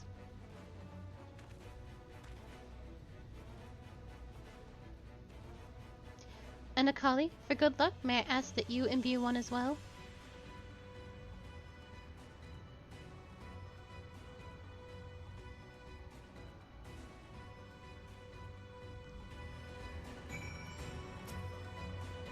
Rest assured, it is not difficult. Simply raise your hand and focus as you would when attuning to an aetherite. Imbue the jade-colored stone here, if you would be so kind.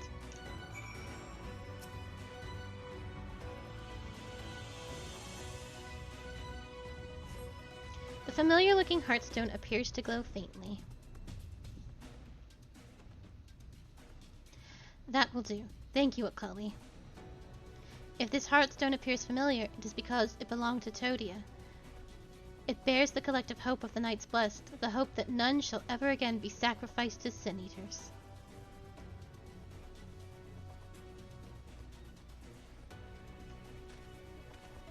Right, I've identified the spots in the talus where the stones are needed. See that they're amply imbued and install them as I indicated on this diagram. Understood. We will set about the task at once. When the talus awakens and the way to Mount Golg is secured, we shall sally forth. It promises to be a trying climb, so take what rest you can in the meantime. We will see you soon.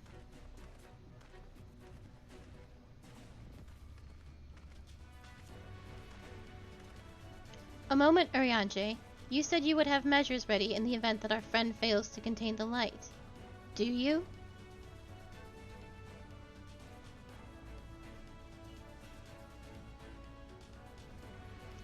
Be assured that I do. All which I require lieth in this land.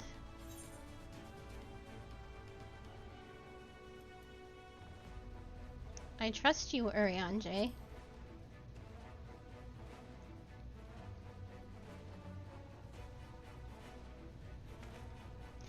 And I swear to thee that thy trust is not misplaced. As ardently as I pray for the preservation of this world, so too do I pray for thy safety. So rest easy, my friend, and take such ease as thou mayest, the better to be ready for the trials to come.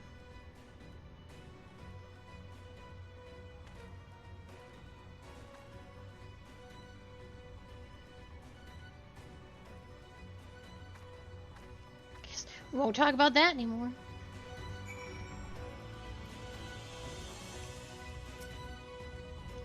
I'm told the rock for the chassis is more or less ready, all quarried and shaped and laid out. That just leaves the imbuers to do their work.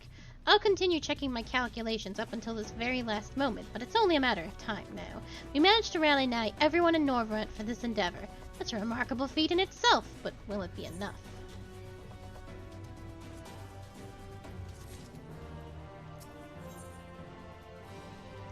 I think this is taking... We're not gonna make it. I thought we would be in the dungeon, because there is obviously a dungeon coming up. That we'd be in the dungeon by the 30 mark, but we are actually approaching end of stream. To do all that I wish to do, we would simply go far too over. And if you are off for the rest of the week, we can postpone all of that till Tuesday. Sound good? Okay. So this is where we will call it. And we will continue this little venture on Tuesday at 6 p.m. EST. Tomorrow, I will be playing some spooky games. I think I will start at 3 o'clock EST. It'll all be one solid stream. It'll be lots and lots of streaming, lots and lots of spooky games. Let me pull up, actually, what I intend to play.